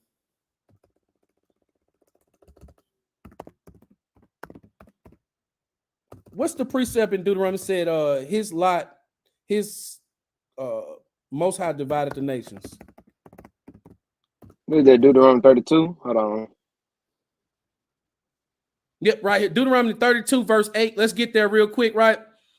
This is why I think that would have been done by Yahawah, right? Because in the context of our understanding, when you read Deuteronomy chapter 32, verse 8, when it reads, when the Most High divided the nations, we are saying when the Ancient of Days divided the nations, their inheritance. When he separated the sons of Adam, he set the bounds of the people according to the number of the children of Israel. Why? Because Yahawah's portion is his people, Israel.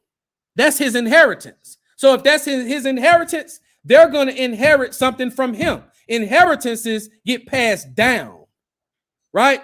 So this is Yahawah. This is the Ancient of Days, right? This is Elion. When Elion divided the nations, right? He set them according to the number of the children of Israel because Yahawah, I'm going to say it, was given an inheritance. He was given an inheritance by his father, which is Elion, Ancient of Days, right? The one who exists out of time, the Leviathan. You understand what I'm saying? So let's does that answer your question, brother? Before I don't want to jump to another topic. Does that answer Yes. that I'm in? Yes, you answered that.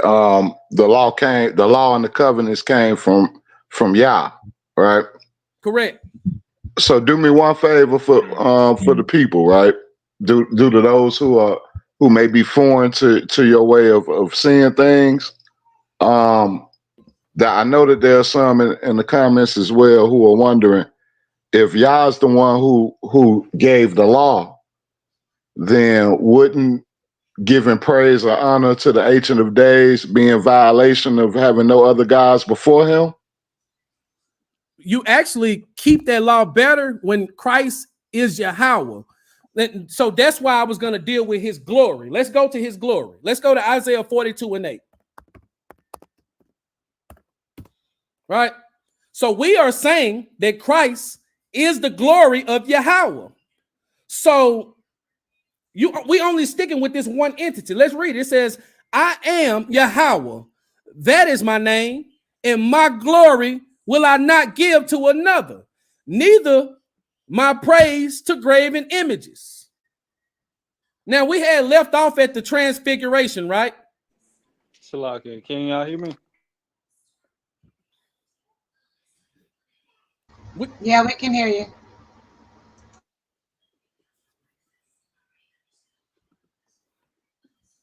So we was dealing with his glory. So if we understand in the context of the law and the writings and the prophets that Yahawah don't share his glory with anyone, then whose glory is Christ in?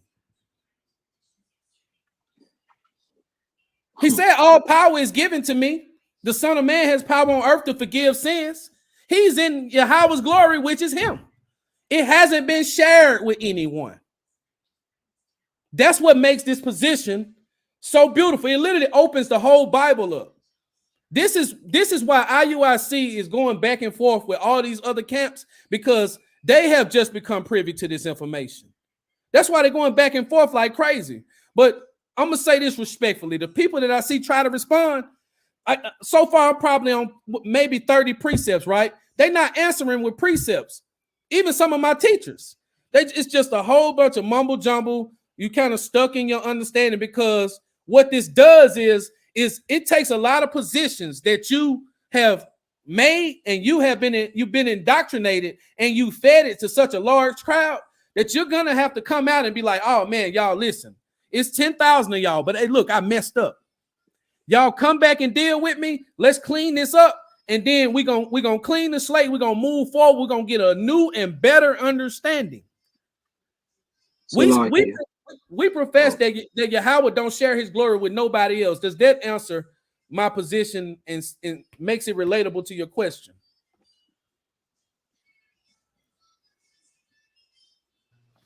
Okay. I also want to add on to the fact, also what Brother Karab mentioned as well. We do know that Yahawah gave us the law, right? And what was the first law that Yahawah said in Exodus 20? Thou shalt have no other gods before me. Right? So that's the thing. We know that in order to make it to the kingdom, right, we have to have the faith and we must keep the laws. And that was the first law. Yahawah said, thou shalt not have no other gods before me, right? So in actuality, when it comes down to it, we're actually not in transgression, because we're keeping the law which Yahawah has given his chosen people.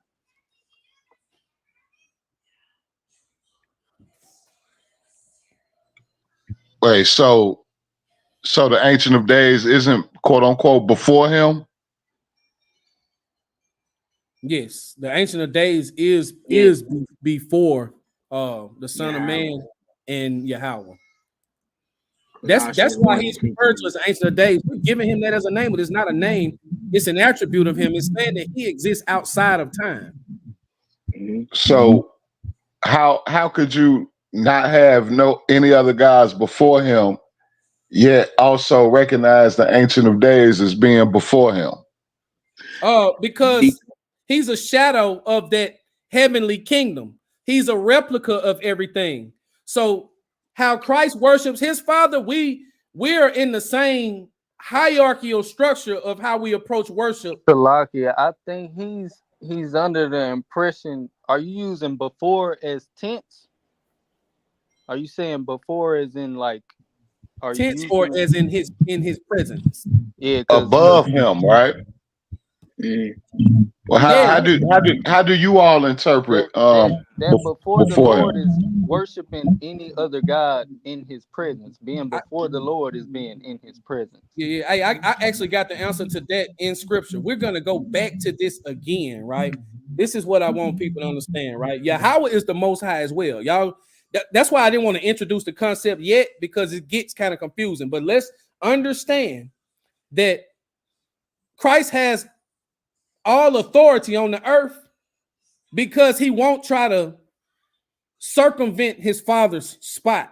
So he could call himself God and not be disrespectful to who originated him, right? But let's go back to this word, 5945. Look at this now. I don't have to say it. It says it right here. It says that Elyon is the high, upper, exalted. Who is the Davidic king? It's Christ. And it says that Elyon is exalted above the monarchs, highest, most high, name of God. It didn't say the name of Yahawah. How can you be exalted if it ain't no one to exalt you? Oh man, that's crazy, right? And exactly. So this also proves that Christ was exalted. It's too many indications in the scriptures that Christ was exalted. That's just like when you read in the Apocrypha, he said he was taller than any man, right? When you look at Revelation chapter 1, it said, I saw one like the Son of Man in the midst of the 7 candlesticks, right? He was higher than everybody. He's been exalted just like Adam was exalted. So just the nature of the context of the verses that go with this proves what I'm saying, right? Oh, that's fire. This runs me right into it, right? The Melchizedek order is a spiritual order. I was just about to ask you to talk about that. Look at this. This is crazy. Please, how this just popped this up. It's like the order. It's like, yeah. Look, it says Melchizedek, king of peace, brought forth bread and wine, and he was priest of the Elyon. He was priest. He was a spiritual priest.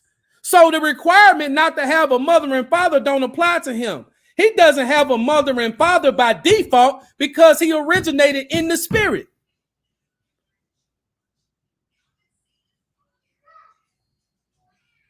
Con.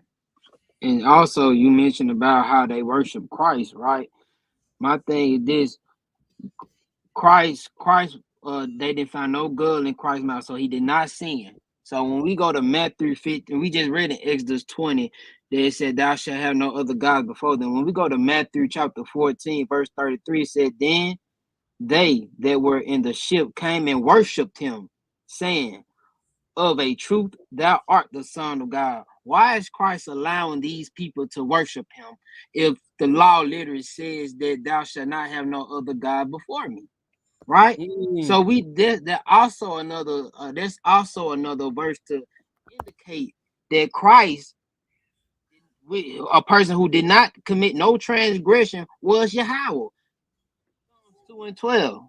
Kiss the Son, lest he be angry, and ye perish from the way, when his wrath is kindled but a little. Blessed are all they that put their trust in him. Now, in order to go to the Father, we have to go through the Son, right? No, the scripture said no one never heard from the Father, no one never seen the Father, right? So we have to put our trust in someone, and who that someone going to be? That's going to be the Son of the Father, Christ, Yahawah. And by the way, this Psalm 2 and 12, this is the only time this word for son is mentioned in the whole Bible, right? It's not even a Hebrew word, but I'm not going to really harp on that right there. I'm finna turkey back off you, brother. You keep going. Put your precept up there that supports what you're saying. I think it's John 6 and 44, right? We got to make light of what Christ was trying to tell us. Look at that. It says, no man can come to me except the Father which have sent me draw him. That's why we just said everybody's blinded to the fact that Christ is Yahawah. And the people that actually figure this out and believe it wholeheartedly and make that a part of the administration of their faith, the Ancient of Days drew you. If the Ancient of Days didn't draw you, he has become your adversary. He has become your Leviathan, right? It says, no man can come to me, this is Christ talking, except the Father which have sent me draw him, and I will raise him up at the last day. That raising up as the... Except Elyon, the Ancient of Days, sent me draw him. No man can come to me except the Leviathan from Job 41 draw him. So, and I will raise him up at the last day. Go ahead. I would definitely say that raising him up at the last day, or raising up at the last day, is a reference to Daniel 7 and 13, which is also clearly us being offered to the Ancient of Days. That's what that raising up is. It's talking about the 8th day. Which speaks to that priestly prayer in John chapter 17, where he says, I need you to look, oh man, I by the Spirit went to verse 14. It says, and there was given him dominion and glory and a kingdom that all people, nations, and languages should serve him. And his dominion is an everlasting dominion which shall not pass away, and his kingdom that which shall not be destroyed. Right? This is talking about what the Ancient of Days gave Christ after he presented him both forms of sacrifice. Right? People need to wake up to 1 Corinthians 15 when Paul is literally telling you that there's another entity that we need to pay attention to, that Christ is going to hand the kingdom over to. Right? Let's say 1 Corinthians 15. 1 Corinthians 15. Okay.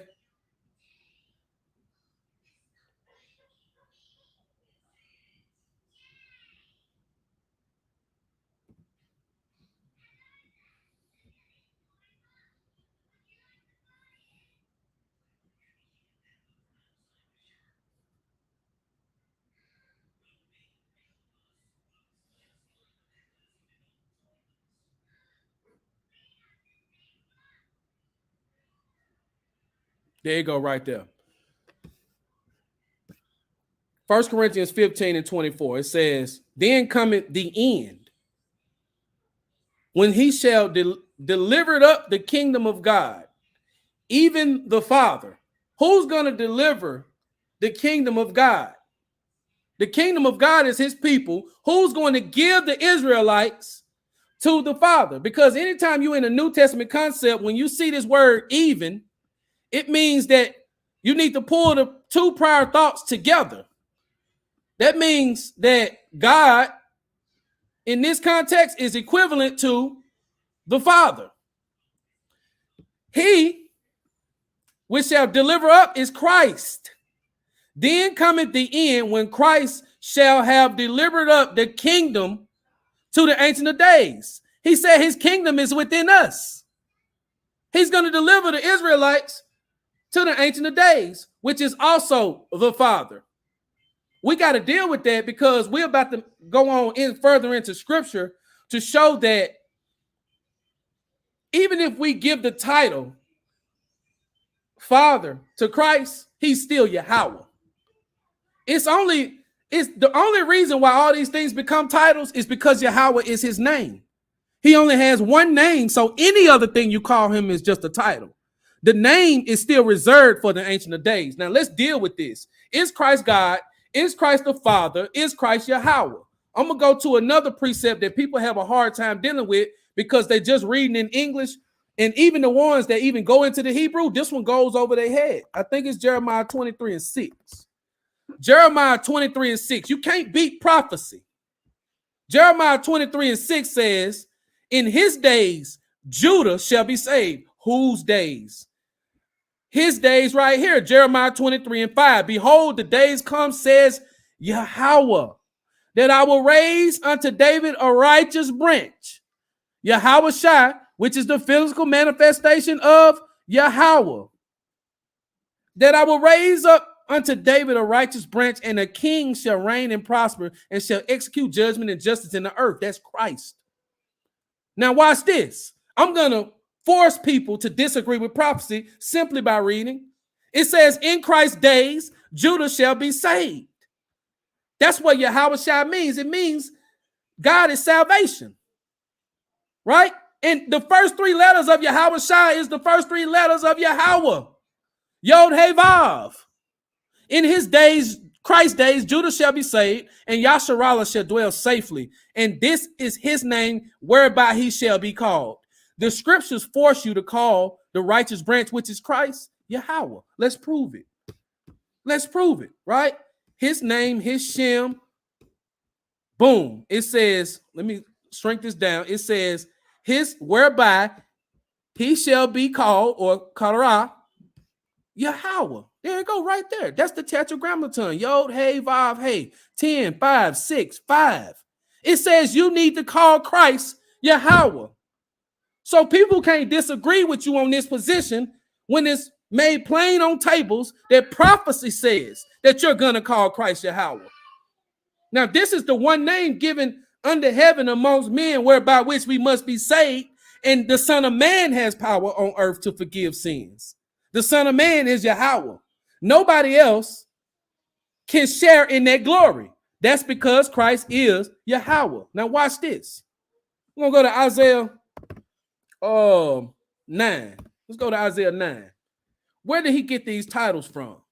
Isaiah 9 and 6. This is I actually hear pop up in the argument. Still ain't no way of getting around it, right? Who is this child that's being born in Isaiah 9? For unto us a child is born. I'm going to give my answer. For unto us Christ is born. Unto us Yahawah is born. Unto us Jesus, which is the Greek way of saying Joshua. For unto us Joshua is born. Unto us a son is given, the Son of Man, the Son of God. And this and the government, which is the world or the cosmos in John 3:16, shall be on his shoulder. And his name shall be called what? Wonderful.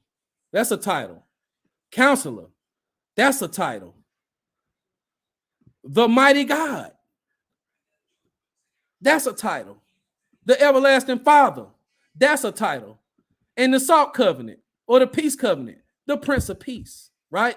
He brings the Levites back to the drawing board as it relates to sacrifice to make their sacrifices in the last days when the third temple is rebuilt acceptable to the Ancient of Days. This literally says, I just proved in Jeremiah 23 and 6 that prophecy says you're going to call Christ Yahawah. I got Isaiah 9 and 6 on the screen. It says you're going to call him God. Right? Let's give some more parallels. Right? I like to use this one too. This one just get your brain to working. I'm going to go to Isaiah 48 and 16. I'm not going to be long-winded. I got a lot of precepts on this. It's really hard to organize this information because my focus is making sure that people understand what I'm saying before we get too deep, deal with things that need to be addressed before I just throw a bunch of precepts out there, right? So I'm just trying to show people what they're not considering because people lock into doctrines all the time. We don't study doctrine. We study the Bible. Isaiah 48 and 16 says, come ye near unto me, hear ye this. I have not spoken in secret from the beginning. So Yahawah was from the beginning. All right. Hold on. Let me verify. I gotta stay accurate. Let me make sure this is the Tetragrammaton because I see the Tetragrammaton right here, but these all caps, right? I may need to move my context. Let me make sure this is not Adonai or let me just make sure. Let me see who that Lord is. I don't like Aaron with the scriptures.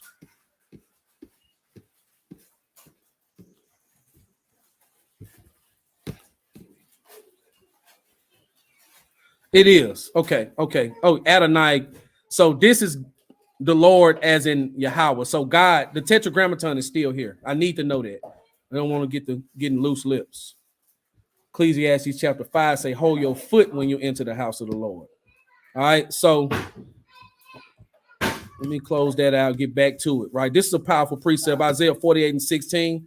It says, come ye near unto me, hear ye this. I have not spoken in secret from the beginning. From the time that it was, there am I. That's Hayah. That's that I am that I am. I thought in John chapter 8, he said before the Abraham was the I am. How many I ams do you have? How many Hayahs do you have? He said before the Abraham was the I am. This is what he meant. He says this is before Abraham. I have not spoken in secret from what? The beginning. Since the first verse of the Bible says from that time that it was, there am I. And now the Elohim, hold on, what was that? Was that Adonai? No, that's the Adonai, Yahawah, and his spirit have sent me. Let me slow this down for people that can't get it. I'm going to do a parallel on this. I'm going to go to Bible Hub, Isaiah 48 and 16. 48, 16, Bible Hub. Isaiah 48, 16, Bible Hub. Let's do some parallels. NLT, come closer and listen to this. From the beginning, I have told you plainly what would happen. And now the sovereign Lord and his spirit have sent me with this message. So he's saying he sent himself. He's speaking in the context of I in the context of this chapter is Yahawah, and Yahawah's spirit sent I sent myself. I want to stop right there and see how people are breaking this down to make sure that I'm not a bug out. I would like to stop right there. I just pulled up a Bible verse. Here are multiple parallels where Yahawah is saying that he's going to send himself. How are we dealing with that? I'm listening, Israel, and those outside of Israel.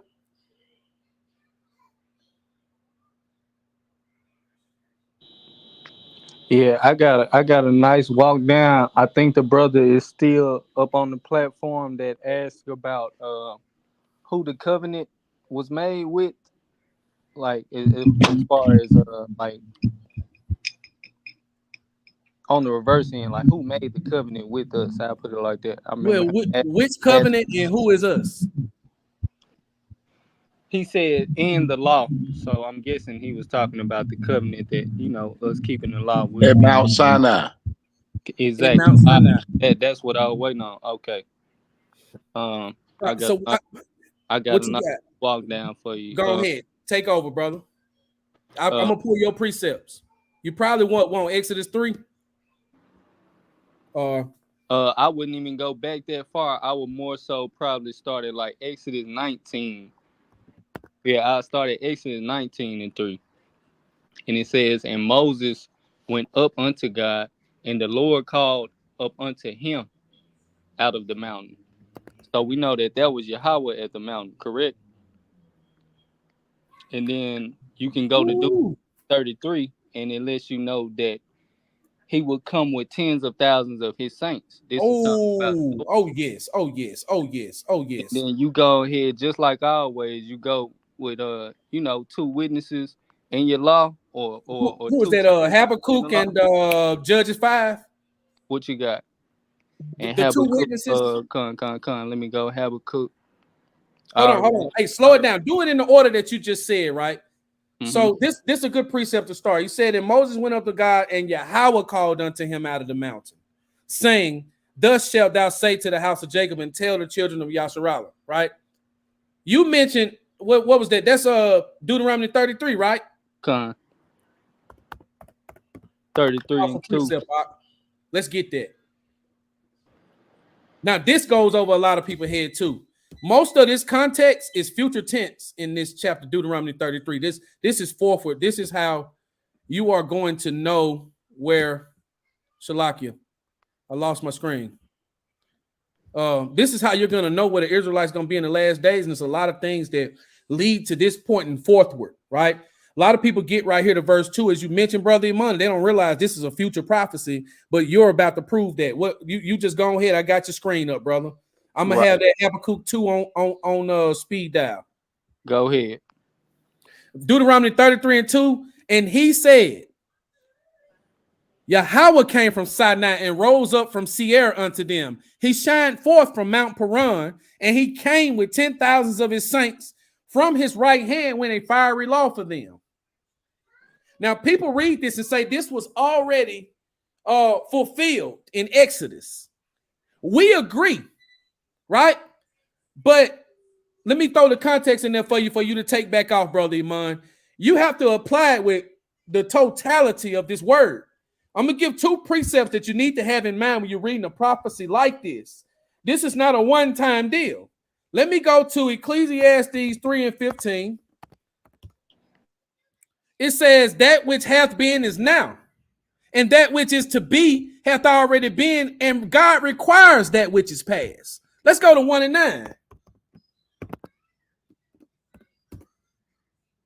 The thing that hath been is that which shall be, and that which is done is that which shall be done, and there is no new thing under the sun. This is going to happen again. Now let me go back. Powerful precept. When he says the Lord rose from Sinai, came from Sinai, that's the law. It said Yahawah came from Sinai. That means he left the Israelites and rose up from Seir unto them. Imam, we're not gonna get him all of this tonight. This is super deep. But we'll just use this point. Yeah, we don't have to, but I would definitely use I would definitely go just to put the nail in the coffin. Like I say, we got our 2 examples in the law. I would just go straight to Revelation to put the final clarity of understanding on it. About who that is working with this mount, and who we conflate the Lord to being. Revelation 14:1 says, "And I looked, and lo, a lamb stood on the Mount Zion, and with him 144,000, having his father's name written in their forehead." Ooh, the lamb. I thought it said Yahawah gonna rise from Sinai with 10,000s of his saints. It just said the lamb. With his father's name written in our foreheads, the name that we don't have. How many people gonna rise from Sinai? 1 or 2. How many books of life is it? 1 or 2. And who does he share his glory with? Nobody. If Yahawah is not the lamb, then that means Yahawah's name is going to be changed according to Revelation 14:1. And you got to show me another precept saying that Yahawah's name is going to be changed from what it is, as if we don't have his correct name.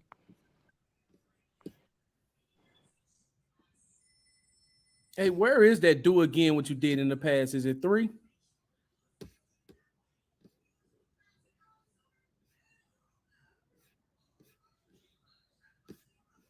You with me out?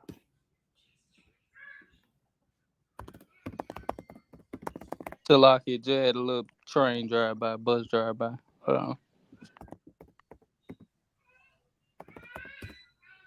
Habakkuk 3:2. Shalakia. I hate to keep the audience waiting. Habakkuk 3:2. Look at this now. And this is pertaining to what? Rose from Seir, rose from Paran, right? The prayers of a righteous man availeth much. Habakkuk is a righteous man. Here is his prayer.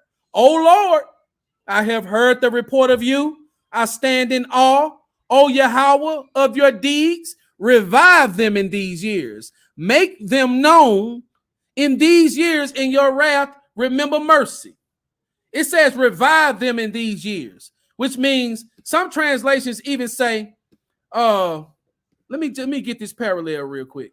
Yeah, that's a precept. I'm glad you used that. That's the precept that I have highlighted to go with Psalm 2:12 to prove that son's wrath is the Lord's wrath. Look at this right here. I like the NLT, man. It's just a straight literal translation. It says, I have heard all about you, Yahawah. I am filled with your awe by your amazing works. In this time of our deep need, help us again as you did in years gone by. So us showing that Yahawah is going to come with his saints. It said the lamb came with his saints. You can't box us in with Deuteronomy 33 saying it already happened, because what's prophet is this? Habakkuk's his prayer has to be answered.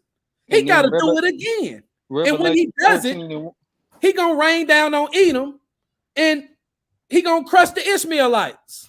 Exactly. Haran is where the Ishmaelites are.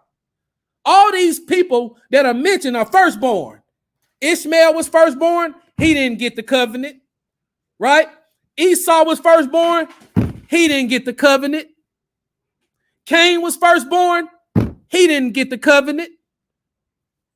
The covenant from Yahawah, with Yahawah giving it from Sinai, is only for the Israelites, says Paul.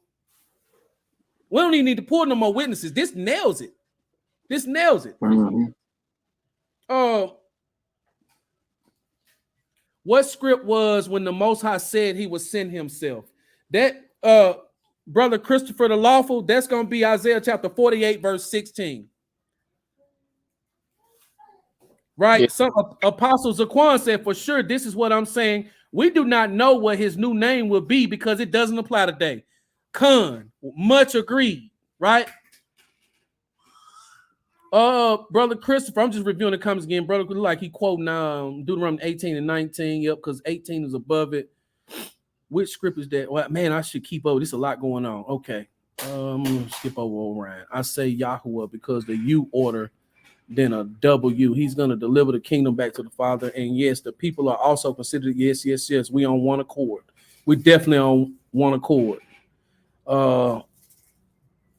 Yeah, there are many gods, but the gods that we're actually calling gods are not actual gods with the power that we attribute to. Let's deal with that too. We got to show how you can use the term God colloquially.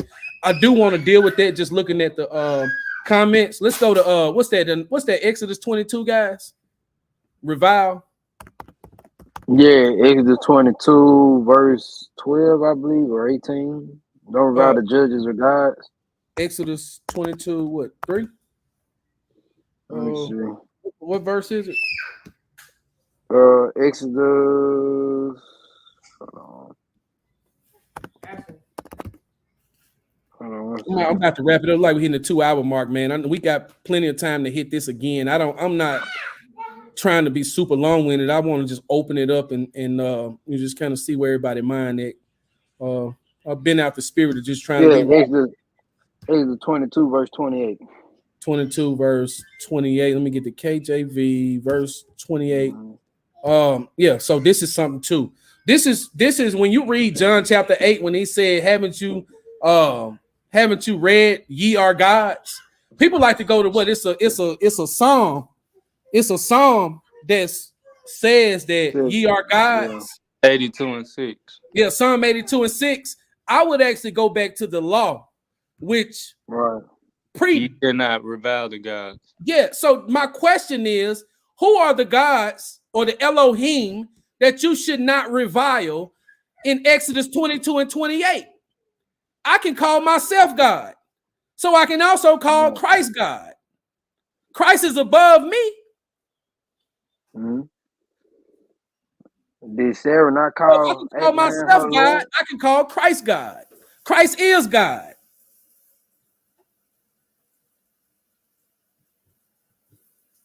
Yeah, what you saying? Sarah called Abraham Lord, right? That's what I'm saying. Sarah called Abraham Lord. These gods that you should not revile in Exodus 22 and 8, these are the rulers of your people, as you can see. This is why the time of, what's that? The way the book of Ruth starts off, it said in the Judges, right? Yeah. It's a different word used for rulers in the book of Ruth when it said the time when the judges ruled. But when you go and look up this word right here, let me go with Exodus 22, 28. Exodus 22, 28. And what's that gonna be? Blue letter? Yeah, I was just gonna still stick with the law, man. Deuteronomy 14:27 when it talks about the Levites, right? Do not neglect the Levites. Yeah. It say don't forsake the Levites as long as you live on the earth. Right. That's what you're talking about. Right. Yeah, kind. That's what I'm talking about. Yeah, so that would be a God that you should not revile. When you neglect the Levites, you neglect the tabernacle, the physical tabernacle that gets you to the spiritual tabernacle, because it's clearly evident that if obedient is better than sacrifice, and Israel is disobedient, then you're gonna need the sacrifice. Salakia, you don't need Christ. Go ahead. Salakia, brothers. Are you going to open the panels up for discussion and questions? Yes, I want to do one more thing before I do that, because I think this is one of the most powerful things that I haven't been able to do. So I'm going to go to the Greek Septuagint real quick, and I'm going to visit this word. It's called Kyrios, right? So I'm going to use the Greek Septuagint. I'm going to go to where God gives his name. The God of the Old Testament gives his name. So I'm going to go to Exodus 3:15, Greek Septuagint. Right? I'm gonna go here. I'm gonna go to verse 15. And I want people to pay very close attention to this. This predates the King James Bible. The Septuagint was around before Christ was even born. What was they saying in the Greek to refer to Yahawah as? Let's look. So we go to Exodus 3 and 15. What did they call him? Kyrios. Right here, you go right here. This in the Greek Septuagint, Kyrios is replaced for Yahawah.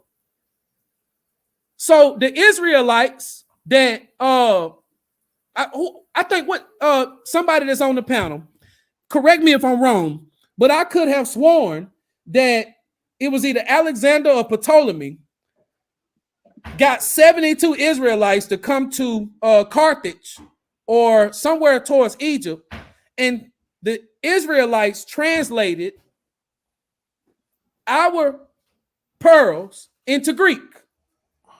And in doing so, they transcribed the name that they knew as Yahawah into Kyrios. That's very powerful because every time we follow this word Kyrios in the Bible, which is what is it, Strong's?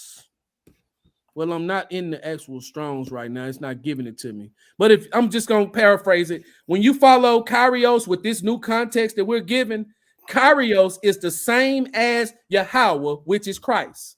Kyrios is the term for Christ in the Old Testament, which is what I'm proving by Exodus 3 and 15. And Kyrios is the name for Yahawah in the New Testament through a Greek lens. And with that, I'll pull back for questioning on this position.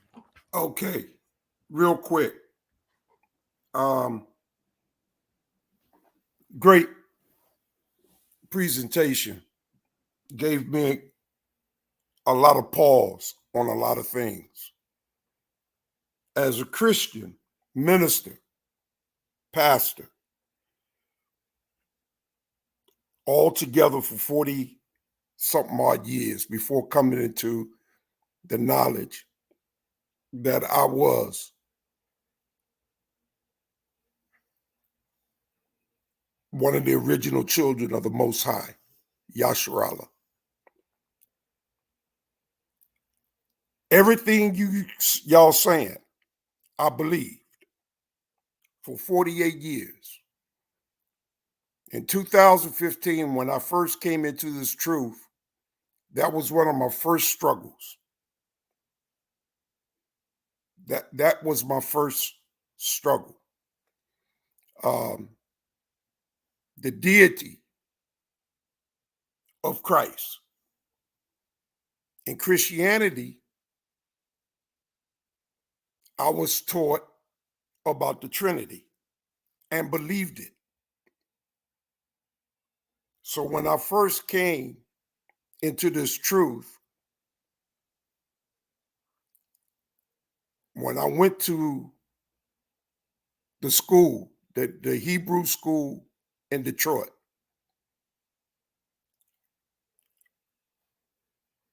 that was part of their curriculum. That was part of their teaching, that Christ was the Most High.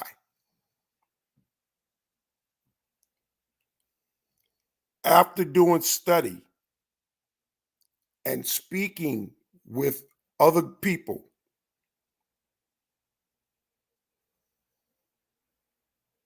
I came to the conclusion that Christ is not the Most High, because I recognize that as an Israelite, we are being taught not in monotheism, but in henotheism, that the Most High recognize that there are many gods, but there's only one supreme God, one Most High. After taking and studying the Abiyath for 3 years and learning the original Hebrew,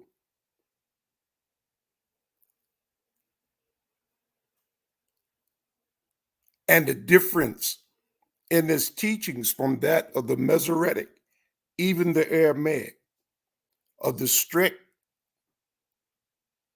guidelines,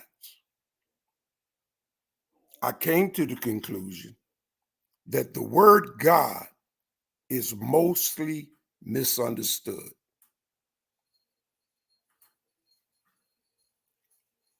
Misused and abused. So I ask you, when it comes to God's name, the Tetragrammaton, that I believe is the personal name of the Most High that we have today, which is Yahawah. Yeah, 3 BY is in 100% agreement with that. Okay, let me finish. That is his name that we have today.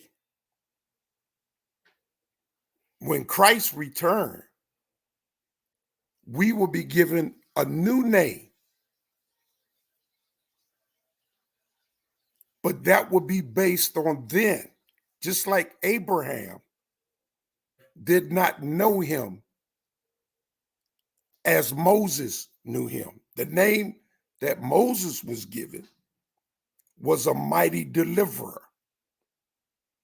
But Abraham didn't know the Most High as a deliverer. Abraham knew him as a provider.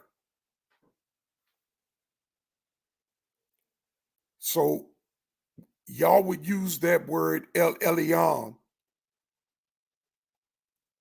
or whatever. I don't use El.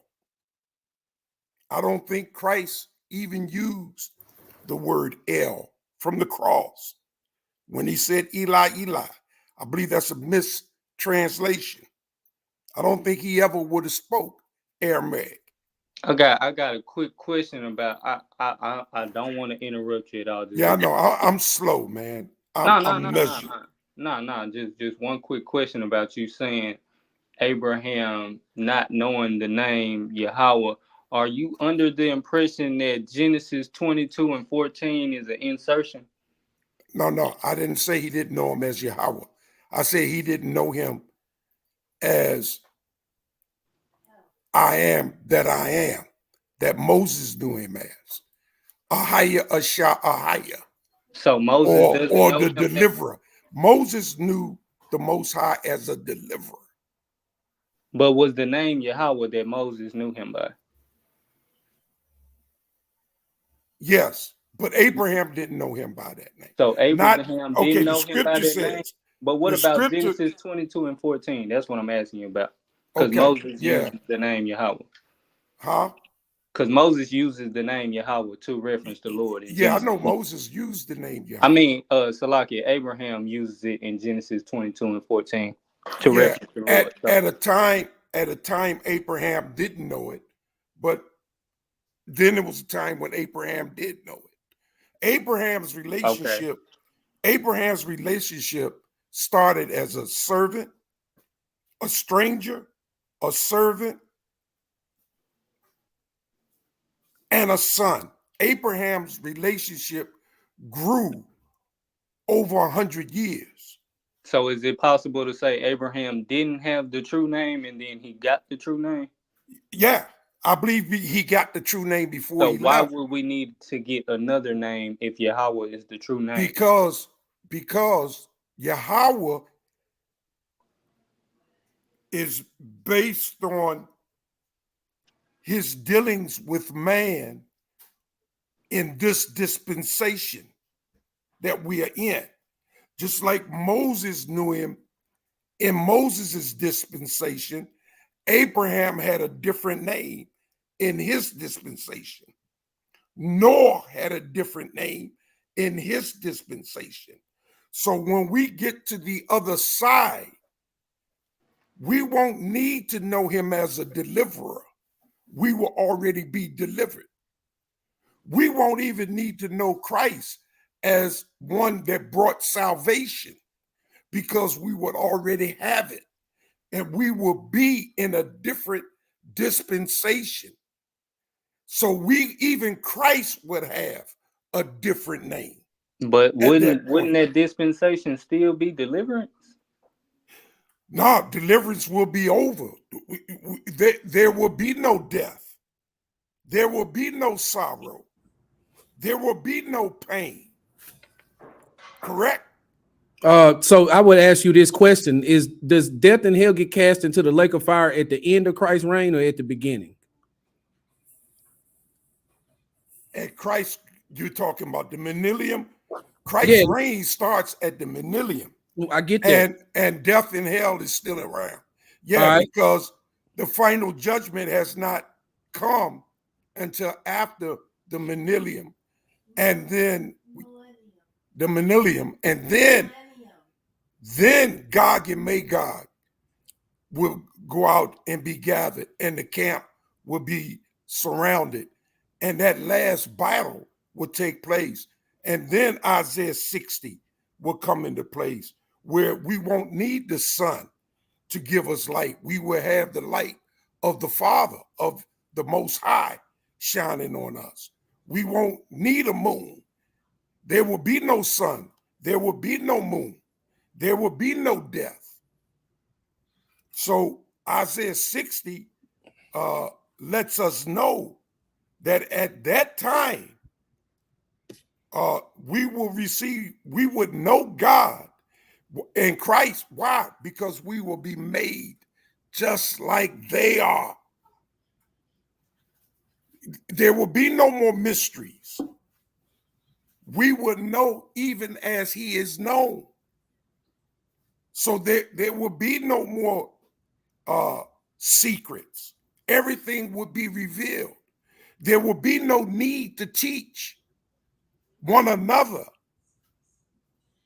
Because can I stop right there? Because I'm holding 2 points. yeah, We're under the thought process that there will be no more to teach any man, no more his neighbor. And according to the context of neighbor, Leviticus 19 and 18, that neighbor is our brothers, our fellow Israelites. right. So we actually have the new We covenant will be coming. teaching strangers. Yeah, Right. yeah. So we're gonna, according to Zechariah 8, verse Right. 31, or the last verse, right? We're gonna teach all nations, we're gonna become priests according to Isaiah Right. 61, right? We will be teaching nations. Yeah, Right. I'm not getting my question answered. The reason why I asked that question is because most of what you're saying we don't disagree with. We're saying that Christ is not going to write the name of his God on us until the very last dime, until we go into the 8th day.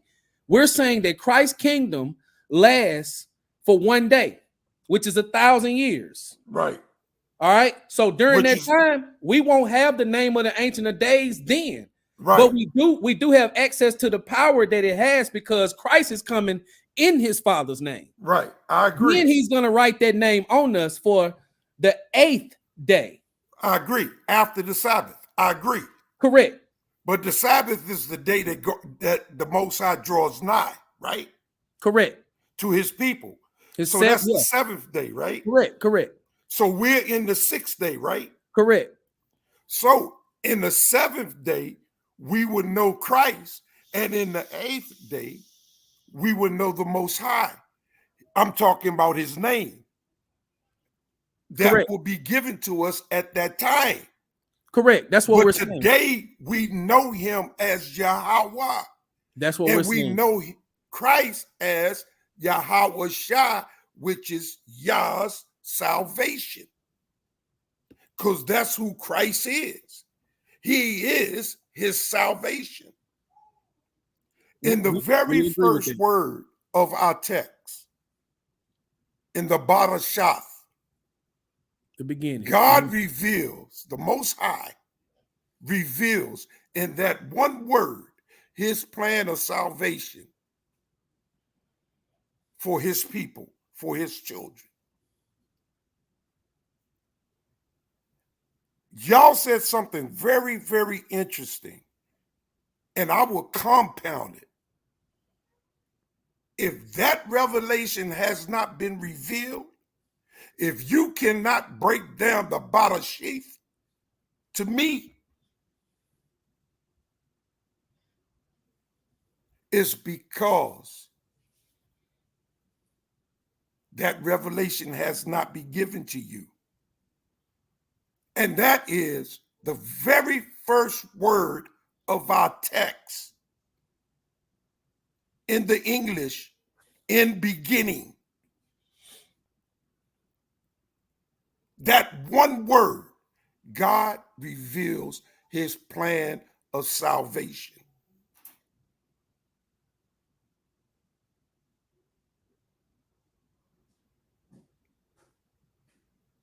You think we disagree with that? I'm asking, I'm saying it because I want to know if you know the revelation. Yeah, so I mean, we could say that for another dialogue. You know, Genesis, that one book, Genesis chapter 1 through 6, respectively, and then 6 through 10. I'm talking about Genesis 1:1. Yeah. I'm cool, but anything dealing with pre-diluvian, man, you're talking about having 1,000 years in one verse. You know what I'm saying? Or just like the jump from Cain to from Genesis 5 to starting Genesis 6, man, it's hundreds of years right there. You know what I'm saying? Oh yeah. That's not something we can just just limp wrist in conversation. I can give you very small pieces of my understanding. You did say something that was interesting. I'll show you that I do study. I thought Barashit was 2 words instead of one. Actually is Ba, house, Ra, head, Sha, deliverance, Tha, sign, or law, or monument. Ba is house, tent, it, in-house. Ra is head. Who's in the house of the head is the son, the bond, the Shah, go through destruction, the Yod or the Yah by his own hand on the thigh, the cross. The Son of God from the house of God, which is the Bayath or the Bethlehem, the Bath, Bayath, is from the house of the chief of the head, going through destruction, Shah, Yah by his own hand, on what? The thigh. So just to turn it back and I guess put some clarity on where we're saying we agree with what you're saying. You haven't separated the fact that this can be the Ancient of Days calling Yahawah his son. Yeah, well, see, I distinctly believe that Yahawah and Yahawah Shah. Because this is something being created inside of time once you say the beginning. Yep. So Well, using Barashit, you're inside of time. Yeah, there's a word missing from that scripture. And I understand why they took it out, because 1 through Genesis 1 is 7 words. And that's dealing with, again, 7 days. Those 7 words. So is dealing with 7 days. So question, because I like how you broke down Barashit. I'm well aware. Can you break down the word deba? The Hebrew word deba? No, not right now. But I got a question about how you broke down Barashit, because like I said, I love it. Is it possible for that to be something outside of time creating Yahawah? Creating Yahawah or Yahawah Shah? Yahawah. Because I believe in Quran, in Colossians, he's the firstborn of creation. And all things were made by him and for him. Talking about Yahawah Shah. I'm in total agreement with that. Because but he is a created being himself. Right. So he was created and then recreated through the flesh. That's your understanding? No, he was created and then he through the word, the deba, the da and the ba, or the ba. Even in that, you got Abba, which is the father, and the da is the door. Right. And we know Yahawah, the not the father. The son. So the way through the father is through the son, who is the word. Exactly. But according to you, the word is the father as well, right? Your words are your words, right? But check it. Because I can bestow authority upon my son because he's my son. My word can carry him and he can stand in my place Exactly. through the So authority of my word. that's a perfect understanding. I'm so That's glad right. you broke it down like that again. That's right. So once again, But the way that you just broke it down, why can it not be the Ancient of Days creating something inside of time once he creates time to say, I'm done talking. I need you to do all the talking for me. I And don't have a after problem with that. everything after one more second. Yeah. Everything after Genesis 1, well, not everything after Genesis 1, Right. but as soon as you get to Genesis 2 and 4, that's when you get the name Yahawah. Yeah. Because the Yeah. Ancient of Days has created something for him to be done. You see what I'm saying? Yeah. But like I say, no one has seen him in his flesh then live, right? I think No the man has seen subject him. just changed just a little bit. I think the subject just changed. No, I'm just saying. It did. I'm cool But with it, I'm just and thinking we about, can go there. I'm I just going want back to. to Abraham. And when Yahawah visited Abraham, even Melchizedek, because I believe that still was Yahawah. But when Christ said, Abraham saw my day and he rejoiced, did Abraham see Yahawah or did he see Yahawah? He saw Yahawah, and he saw what I'll put a clarification on it. He saw the manifestation of Yahawah, which is his glory. which is what Christ is, Mm-hmm. and I would double down on that to say that Christ wasn't in the priestly order of Melchizedek until he was risen from the dead. I agree. Right. And that Abraham context is the same context of Isaiah 6 when he saw the vision of the glory of the Ancient of Days. So when he's saying he shared in that vision and what Abraham saw, that vision came to multiple people, not just Isaiah, as in chapter 6. Same instance for Abraham, just in a El Shaddai type way, you know. Yeah, brothers, I'm gonna tell you, you caused me to pause.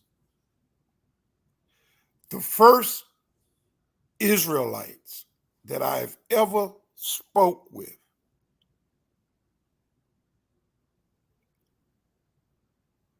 that basically almost brings silence to me when it's on this subject.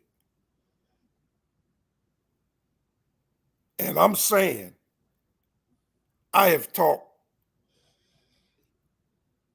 with the best out there outside speaking to God face to face and giving me understanding. I'm taken back. And my brother out there, IBM, I know he's watching. Y'all have given me something to think about.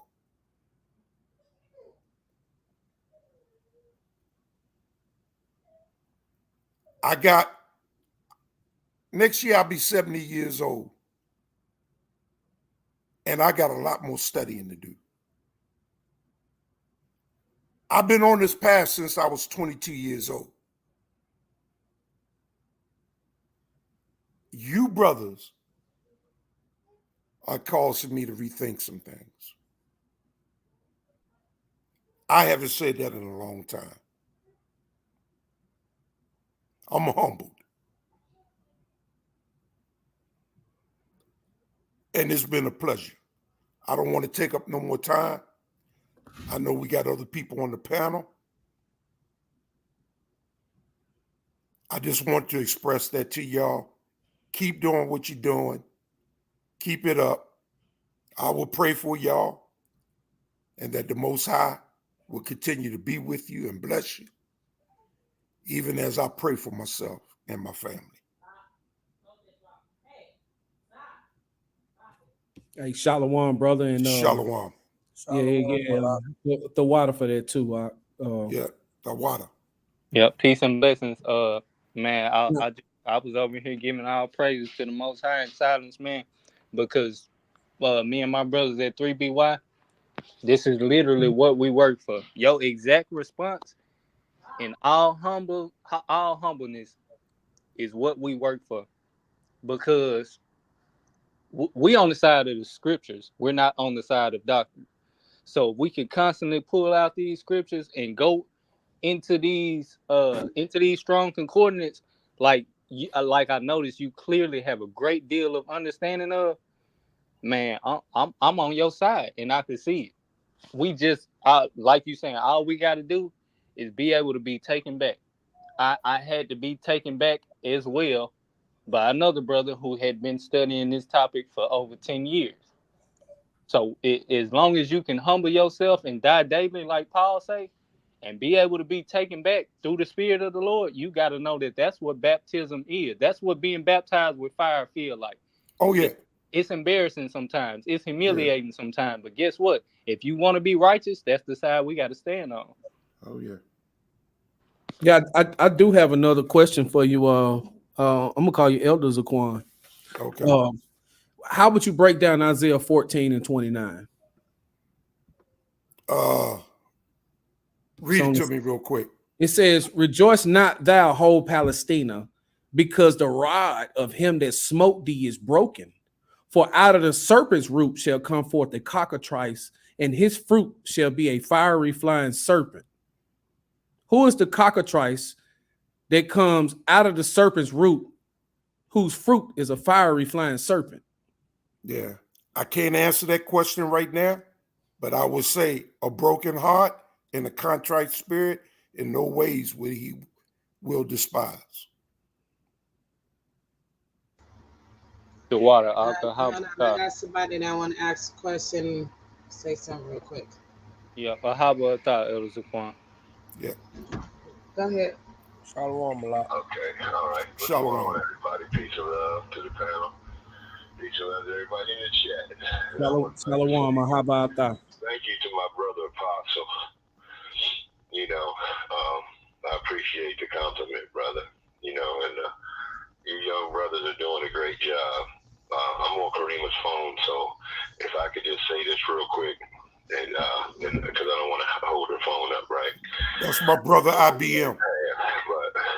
But we gotta understand that in Galatians 3:15 and 16 it says, "Brothers, let me put this in human terms. Even a human covenant, once it is ratified, cannot be canceled or amended." Okay, and what this is talking about is, you know, the purpose of the law and God's promises. Okay, now we say the promises were spoken to Abraham. This is Galatians 3:16. The promises were spoken to Abraham and to his seed. The scripture does not say, and to seeds, meaning many, but and to your seed, meaning one, which is Christ. Okay, who is the Lamb of God and the Lion of Judah. Now, I'm a little confused, Apostle. You can explain this once I'm done with one of y'all. But you see that God had moved away from Israel and said, you know, he was going to go away from Israel, but he was going to give his favor to Judah. Now, we know Assyria was at the top, which deals with the northern part of Israel. Judah is the southern part. And they were both crammed in between, you know, two great empires, Assyria and Egypt is Judah. Okay, so yeah, I was just wondering, Jesus is turning, or God was turning from Israel one time, saying they were not his people, and going to Judah, which is a part of, you know, supposedly a part of Israel, so they say, but you know what I'm saying? So we got to remember that. And then it says, when y'all talking about God, Jesus being around in the book, well, 1 Corinthians 10:9 is talking about the people who had to make that snake, which is a symbol of medicine today, the snake on the staff. But the symbol of medicine, you had to make that snake on the staff so the snakes will stop biting them. But it says in 1 Corinthians 10:9, do not test Christ as some did and were destroyed by snakes. And that we're talking about Moses' people. So they were testing Christ in the wilderness. And then Acts 13:38 and 39, Jesus comes to correct the things that the law of Moses could not. Acts 13:38 and 39. Okay. And then the main one that I wanted to get to, well, the main two. 1 Timothy 3 and 16. Great is the mystery of godliness. God was manifest in the flesh, seen on by the angels, preached to the Gentiles, and taken back up in glory. So if y'all go to 1 Timothy 3 and 16, if y'all want to pull that up, 1 Timothy 3 and 16, that is telling you God is Jesus right there. And then the last one that I'll let Kareem get back. Oh, yeah, that word that y'all saying Yahawah, it said Jehovah. And we know that God says in the Bible that, you knew me by, he was telling Abraham, you know me by the Most High, or, I'm paraphrasing, you know me by the Most High, but by my name Jehovah, you knew me not. Okay? You knew me not by Jehovah, until he was ready to give that on God's timing. It's God's timing. God's promises, God's timing. Okay? Right? So we're dealing with God and what he chose us to give. Just like in the Garden of Eden, he didn't, he told Adam and Eve and them not to eat. Now, I didn't see a lot where he explained a whole bunch, but he's talking directly to these people, and they still do wrong. He's talking directly to the guy who he says, don't spill your seed on the ground. Tells him to have seed with this woman, and he pulls out. And then you know what I'm saying? You're going against a direct command of God. That's why you're getting these punishments. But you talk about great is the mystery of God, and God was manifest in the flesh. It says that right there. And it also says Jesus was made a little lower than angels. Said he offered himself up to God. Everything was created through him and by him, right? So we got all those things. So y'all on the right path. You know what I'm saying? You got John 4, 1 through 4. You got all these scriptures. And then the really last thing, I'm sorry, with Acts 3 and 25, it says all families of the world. He gave, the blessings will be for all the families of the world, not just Judah or Israel. They are the light of the world. They were to be the shining light of the world, to show God's example through these people, so the people would come in and convert. Not to be a racist, supremacist organization blaspheming everybody, saying, "Oh, you ain't gonna make it because you ain't this, you ain't," but you, all these social constructs that was given to us, these names that was given to us, that they add to the scripture when they ain't doing nothing but lying. So y'all keep up the good work. I'm proud of y'all. Like I said, and this is all through God's promises to Abraham, which the one seed, which is Jesus. This is even the seed for David. All of these promises were for Christ. Okay, and like you said, y'all keep y'all's head high, your grass low. Stop lying to my people. I love all of y'all. Peace. Hey, yeah, that was a good breakdown, man. It's kind of tying into what I was saying, and it's crazy. That's just how the spirit reveals itself. I was just asking the elder. That cockatrice, that's what I'm saying. It just kind of fell in my lap, right? Through the spirit.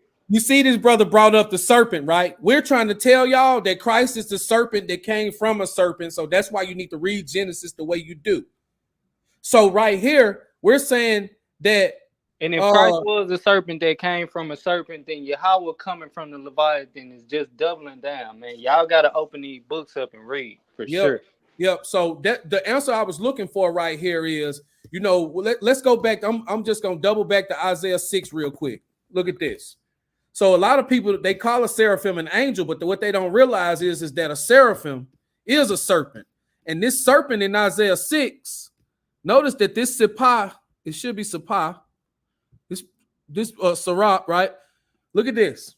So this what purged this iniquity in Isaiah 6 was a serpent, a fiery serpent, right? So Just as Moses lifted up the serpent in the wilderness, like in John 3:14, we're saying Christ is a snake. He's a fiery serpent.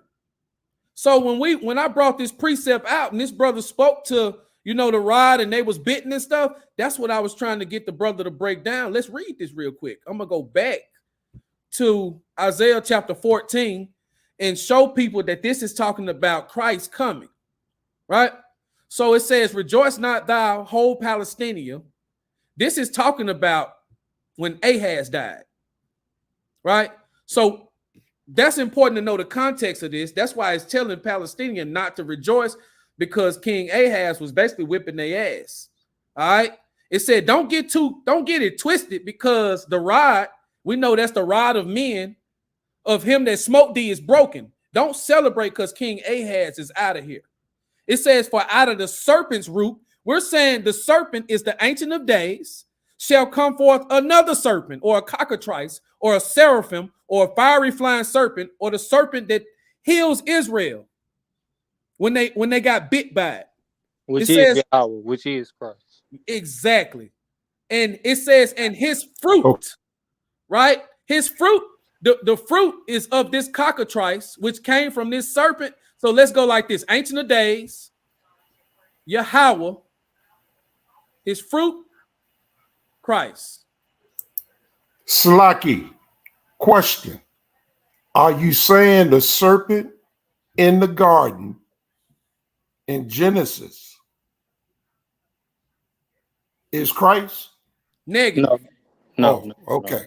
Negative. And I'll tell you why. Just off of natural knowledge of the scriptures, I'm gonna go to Revelation 20. Right? So we attribute that with being the highest principalities in power who the world is given in the hands of, right there. And when it says that the dragon is going to be wroth with the woman's seed, or I forget what it says in Genesis, it said, and she will make war with the remnant of his seed. We think that's a pre-Diluvian prophecy speaking to the fact that the last captivity spoken of in Daniel, which is spearheaded by the Edomites, because we can follow them from their Greek dominion, is that dragon and that old serpent, which is synonymous with the devil and Satan, who's going to be bound for 1,000 years. So we see multiple serpents, and I'm glad you said that, right? Because we're getting right around to it. Let's go to Job 41. Job chapter 41. Now, for all my apocryphal readers out here, you study creation, and you have a whole nother bottle sheet in 2nd Ezra chapter 6. And it speaks to the 5th day. We're drawn, just like I just told you that that's not the same serpent. This is not the same serpent. We see a Leviathan in 2nd Ezra chapter 6 that gets separated from the Enoch of the behemoth. One lives on land, one stays in the sea. Right here we have another Leviathan. Let me show you two Leviathans real quick, just to prove the point. I think it's Isaiah 27. All right, so it says, in that day Yahawah with his sword and great and strong sword shall punish Leviathan, that piercing serpent. Even Leviathan, that crooked serpent, and he shall slay the dragon that's in the sea. So this serpent can die. Right? So let's go back to Job 41. I'm just going to read this in context. It says, first off, so I can get through this faster, notice that the first 7 verses are questions. I'm going to tell y'all off the rip, the answer to all these questions is hell no. So let's ask them. Can thou draw out Leviathan with a hook, or his tongue with a cord which thou lettest down? Can thou put a hook in his nose, or bore his jaw through with a thorn? Will he make many supplications unto thee? Will he speak soft words unto thee? Hell no. Will he make a covenant with thee? Wilt thou take him for a servant forever? This is saying that the Ancient of Days is not going to make a covenant with you. Yahawah is. We know that this is not Yahawah. Let's keep reading. And we know this isn't the Leviathan that we just read about in Isaiah 27 and the Leviathan that we read about in 2nd Ezra chapter 6. Verse 5, wilt thou play with him as a bird? Hell no. Wilt thou bind him for thy maidens? No. Shall the companions make a banquet of him? Shall they part him among the merchants? No, they did it to Christ. Can thou fill his skin with barbed irons, or his head with fish spears? They did it to Christ. But in Job 41:7, no. This is how I know the answer is no. Verse 8, lay thine hand upon him, remember the battle, do no more. Y'all got to go check these other translations out, right? Let me go Job 41:8. I'm going to swap over. I'm going to do this in Bible Hub. BibleHub.com. Job. Let me do, I guess I'll do NLT. I'll do NLT and we'll do Job 41 again. Watch how this conversation goes. Okay, it says, will merchants try to buy it to sell it in their shops? It says, will it hide its hurt by spears or its head by a harpoon? If you lay a hand on it, you will certainly remember the battle that follows. You won't try that again. No, it is useless to try to capture it. The hunter who attempts it will be knocked down. You cannot approach this Leviathan right here. You can't even seek it. That's why Christ is in the midst of us. Because if you see the dazzling light of this Leviathan, you're going to be knocked down. Verse 10, and since no one dares to disturb it, the Ancient of Days, then who can stand up to me? No one. Who has given me anything that I need to pay back? Everything under heaven is mine. So this goes back to what my brother was talking about in Genesis. We got to start entertaining the fact that the Ancient of Days could be working prior to letting his begotten do what he was intended to do or predestined to do from his beginning point, which is the beginning.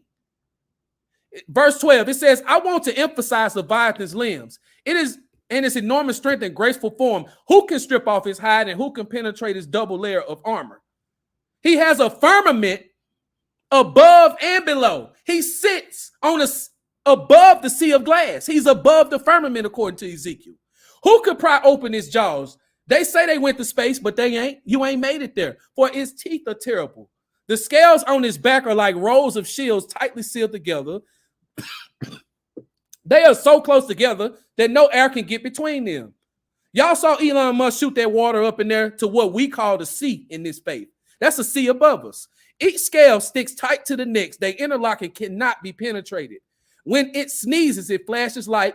Its eyes are like the red of dawn. Lightning leaps from his mouth. That's why when you read about the Ancient of Days in Ezekiel, it ain't nothing but fire coming from his throne.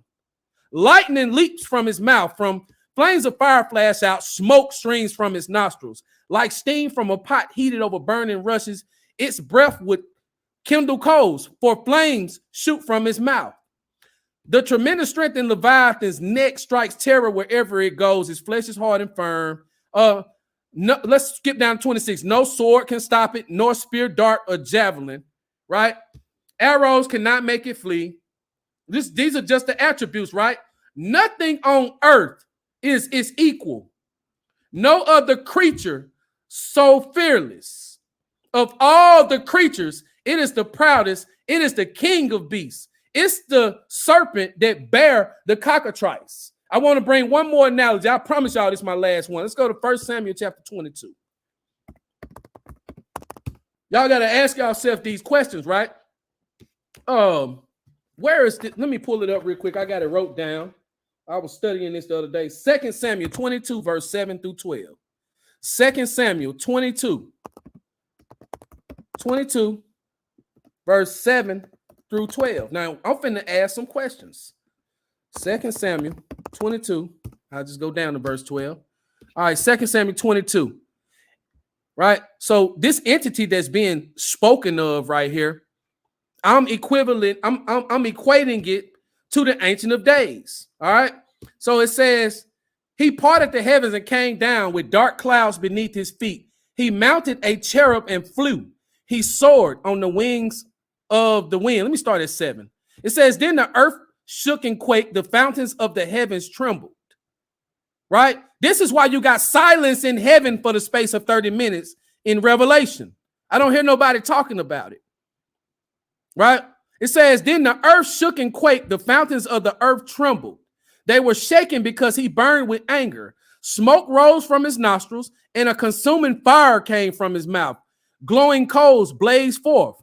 He parted the heavens and came down with dark clouds beneath his feet. What is this that's being associated with darkness, might you ask? Verse 11, he mounted a cherub and flew. He soared on the wings of the wind. He made darkness a canopy around him. Who is this? He makes darkness a canopy around him. A gathering of water and thick clouds. This is a powerful verse, y'all. The darkness around him is to shield us from his glorious splendor and his power, which no man has ever seen and lived. The gathering of water and thick clouds, Christ has to come with clouds according to Revelation 1:7. Christ is the mediator. That's what this verse is saying. Christ is the mediator for the Ancient of Days, whose canopy around him is darkness. Christ is the latter flood, as in the days of Noah, according to Matthew 24. According to Hosea, he's the latter rain. He's coming with clouds. When you look at the cloud over the tabernacle in the book of Exodus and the book of Numbers, I want y'all to go check that out.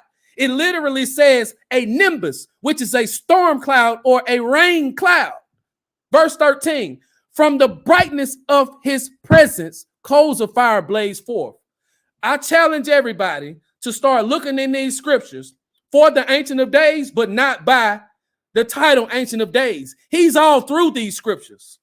We just got to do the work and figure it out. So we consistently being introduced to concepts that we can't effectively break down to understand. That's the sign that we need to keep our mind open, man. The book of Sirach, or I believe, says, study the law and you will master it. I got one of my favorite, I think it's Sirach 41. What does it say? It says, what does Sirach 41 say? This was my last precept.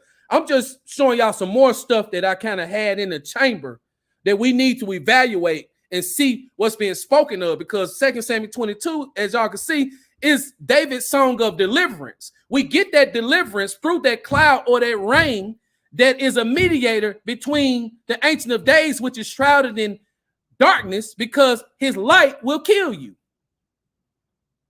Right? And my final one would be, let's do Sirach 41. Sirach 41, this is one of my favorite verses. It might be 39. It might be 39. Come on, team. Y'all know what I be pulling, man. Yeah. Sirach 39. This is what I leave y'all with. All right. Let's do the GNT. It says, but it's different with the person who devotes himself to studying the law of the Most High. He examines the wisdom of all the ancient writers and concerns himself with the prophecies. He memorizes the sayings of famous men and is a skilled interpreter of parables. He studies the hidden meaning of proverbs and is able to discuss the obscure points of parables. Great people call on him for his services. He is seen in the company of rulers. He travels to foreign lands in his efforts to learn about the human good and evil. It is his practice to get up early and pray aloud to the Lord, his creator, asking the Most High to forgive his sins. Right? So all we need to do is seek out the wisdom of all the ancients and be occupied in prophecy. Let's keep the walk, Israel. I'm glad to have been hosted by the Lions Den. I've already met some stand-up brothers in the community.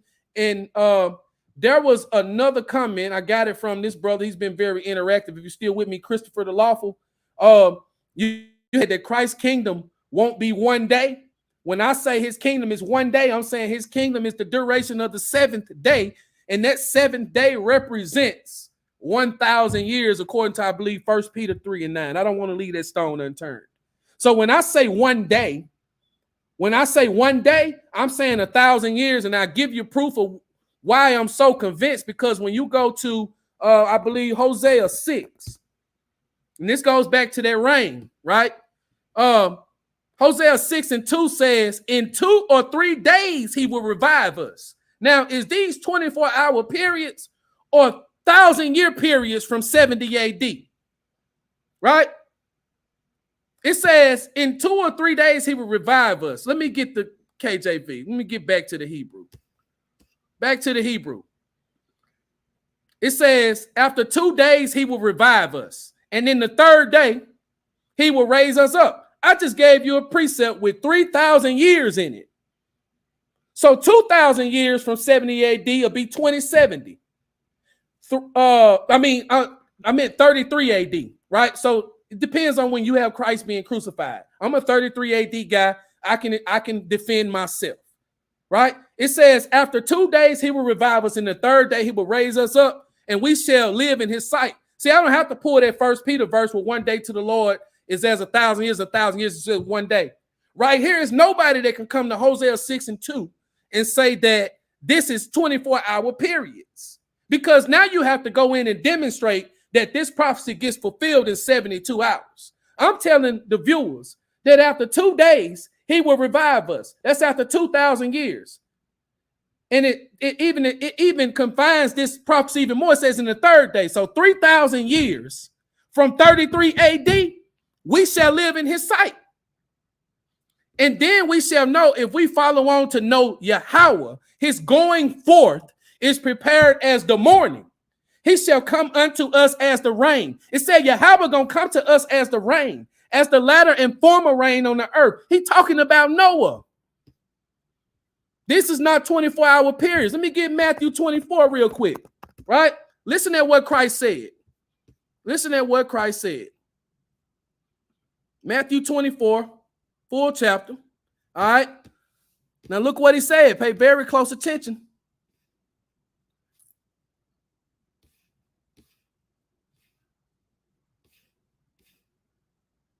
Look at that, verse 38. Let me start at 37. Now pay attention, y'all. Now we just read in Hosea 6, verse 2. It said this in the third day he gonna raise us up. Who is Christ talking about in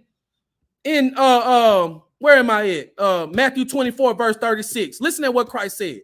I just read y'all some days where we can expect Christ. So who is Christ talking about in verse 36? It says, but the day or the hour no man knoweth. We just got the day that Christ gonna come. That shows us that we should distinguish who we don't know the day nor the hour. That's why that beast, Gog and Magog, is loose for a little while. That's the space and time at the end of that 7th day or that 1,000-year kingdom. So while Gog and Magog is still going out to deceive the nations, we're not going to know when the Ancient of Days finna fulfill what we read about in Daniel chapter 7 and 1 Corinthians 15. Christ said that no man knows the day or the hour. No, not the angels of heaven, but my Father only. So Christ don't even know this day. Verse 37, but as the days of Noah were, there go the flood, so shall also the coming of the Son of Man be. For as in the days that were before the flood, they were eating and drinking and marrying and giving in marriage until the day that Noah entered the ark. Verse 39, and knew not until the what? Flood came. We just read in Hosea 6:2 that Yahawah said he gonna be the latter rain. Christ said, and knew not until the flood came and took them all away, so shall also the coming of the Son of Man be. Christ is Yahawah. I digress.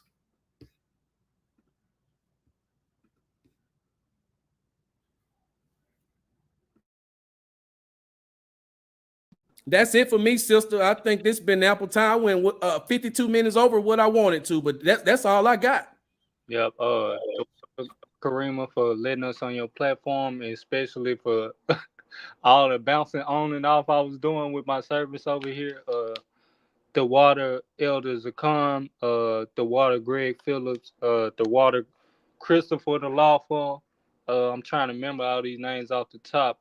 Even Tyrone. Ladybug Tyrone, man, we're gonna pray for you, brother. And like I say, man, all we ask is that y'all open up the book and read, man. That's it. We try not to do too much of our own interpretation and We gonna pray for Tyrone. Yes, sir. Yeah, so we try not to do too much adding and taking away, man. We try and stick to line by line as close as possible with using, lexicons when necessary. And we say peace to all Israel. And hey, man, we'll see eye to eye when Zion.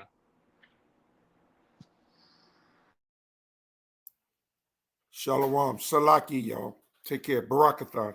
Barakathon. Yahawah. Appreciate y'all coming through. Love the information. Hopefully y'all can come back and give up some more meat and potatoes and all that good stuff. Everybody that's here, please hit the like. You like the information that's presented, share the information, and hope you enjoy them. Yep. Please, definitely like this video and definitely go and give our channel a thumbs up. We need all the help we can get to get algorithm friendly.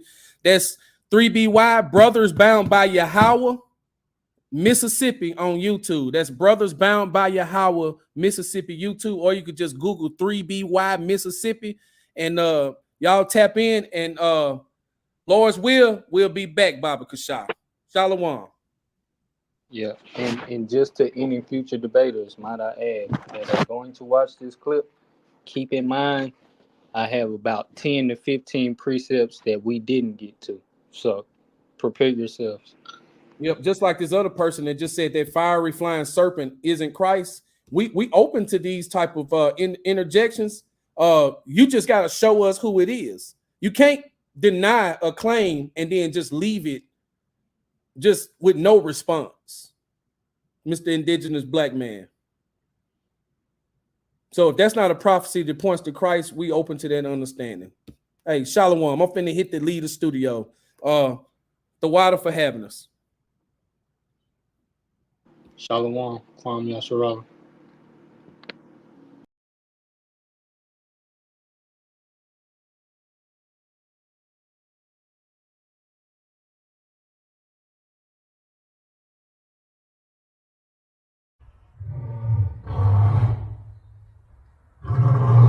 I want you and that young man to tie that knot. I'm gonna pray for you. And I want you to hold on to God's unchanging hand, because he helped Joshua fight the battle of Jericho. Yes. It's the old He helped Daniel get out the lion's den. He helped Gilligan get off the island. Let me get straight to the business. Yeah. Got them lions in the building. Yeah. Why you lying to the children? Yeah. Why you lying to the children? Yeah. RIGHTEOUS. Man, you know I've been to bed. Man, they know no contest. Yahawah, he do the best. We will not see you tomorrow. Cause you cannot go to thought. All the sons and all the daughters. Standing hard with big manodas. By my son, he made me Taurus. On that line, I'm still a Taurus. Karate kicking Chuck Norris, 4-5 on my waist. If he started, would not hesitate to get retarded. Oh lordy, he ain't got a PowerPoint, he farted. He running to the hills like a Philistine. Jihad hitting Hamites with the guillotine. Situation turned up with the Ratchet team. JJ 7000 to the debate league. Yeah, I know them haters gon' hate me, but he won't debate me. Pistol off safety. He respond, come wake me. If I don't get up, nigga shake me. If he don't show up, then he fake G. I touch down and make these nigga nuts hate me. Dear brother.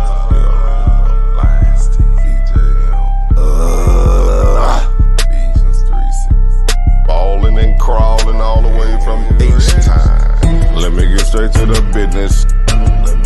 Man, them lions in the building. Why you lying to them children? Why you lying to them children?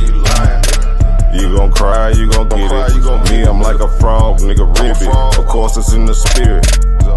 I just got the Porsche, she can steer it. Mito got the raw, Shaq and Willie. Lamborghini doors, you better not spill it. Mama's high, say I'm more than just a villain. Mama's cry, arms open wide for her children. Suicide, immortalized as the realest, yeah. Death by cut, black suicide.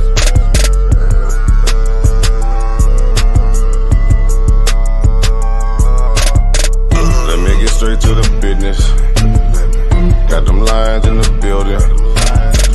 Why you lying to them children? Yeah. Why you lying to them children? Yeah. RIGHTEOUS.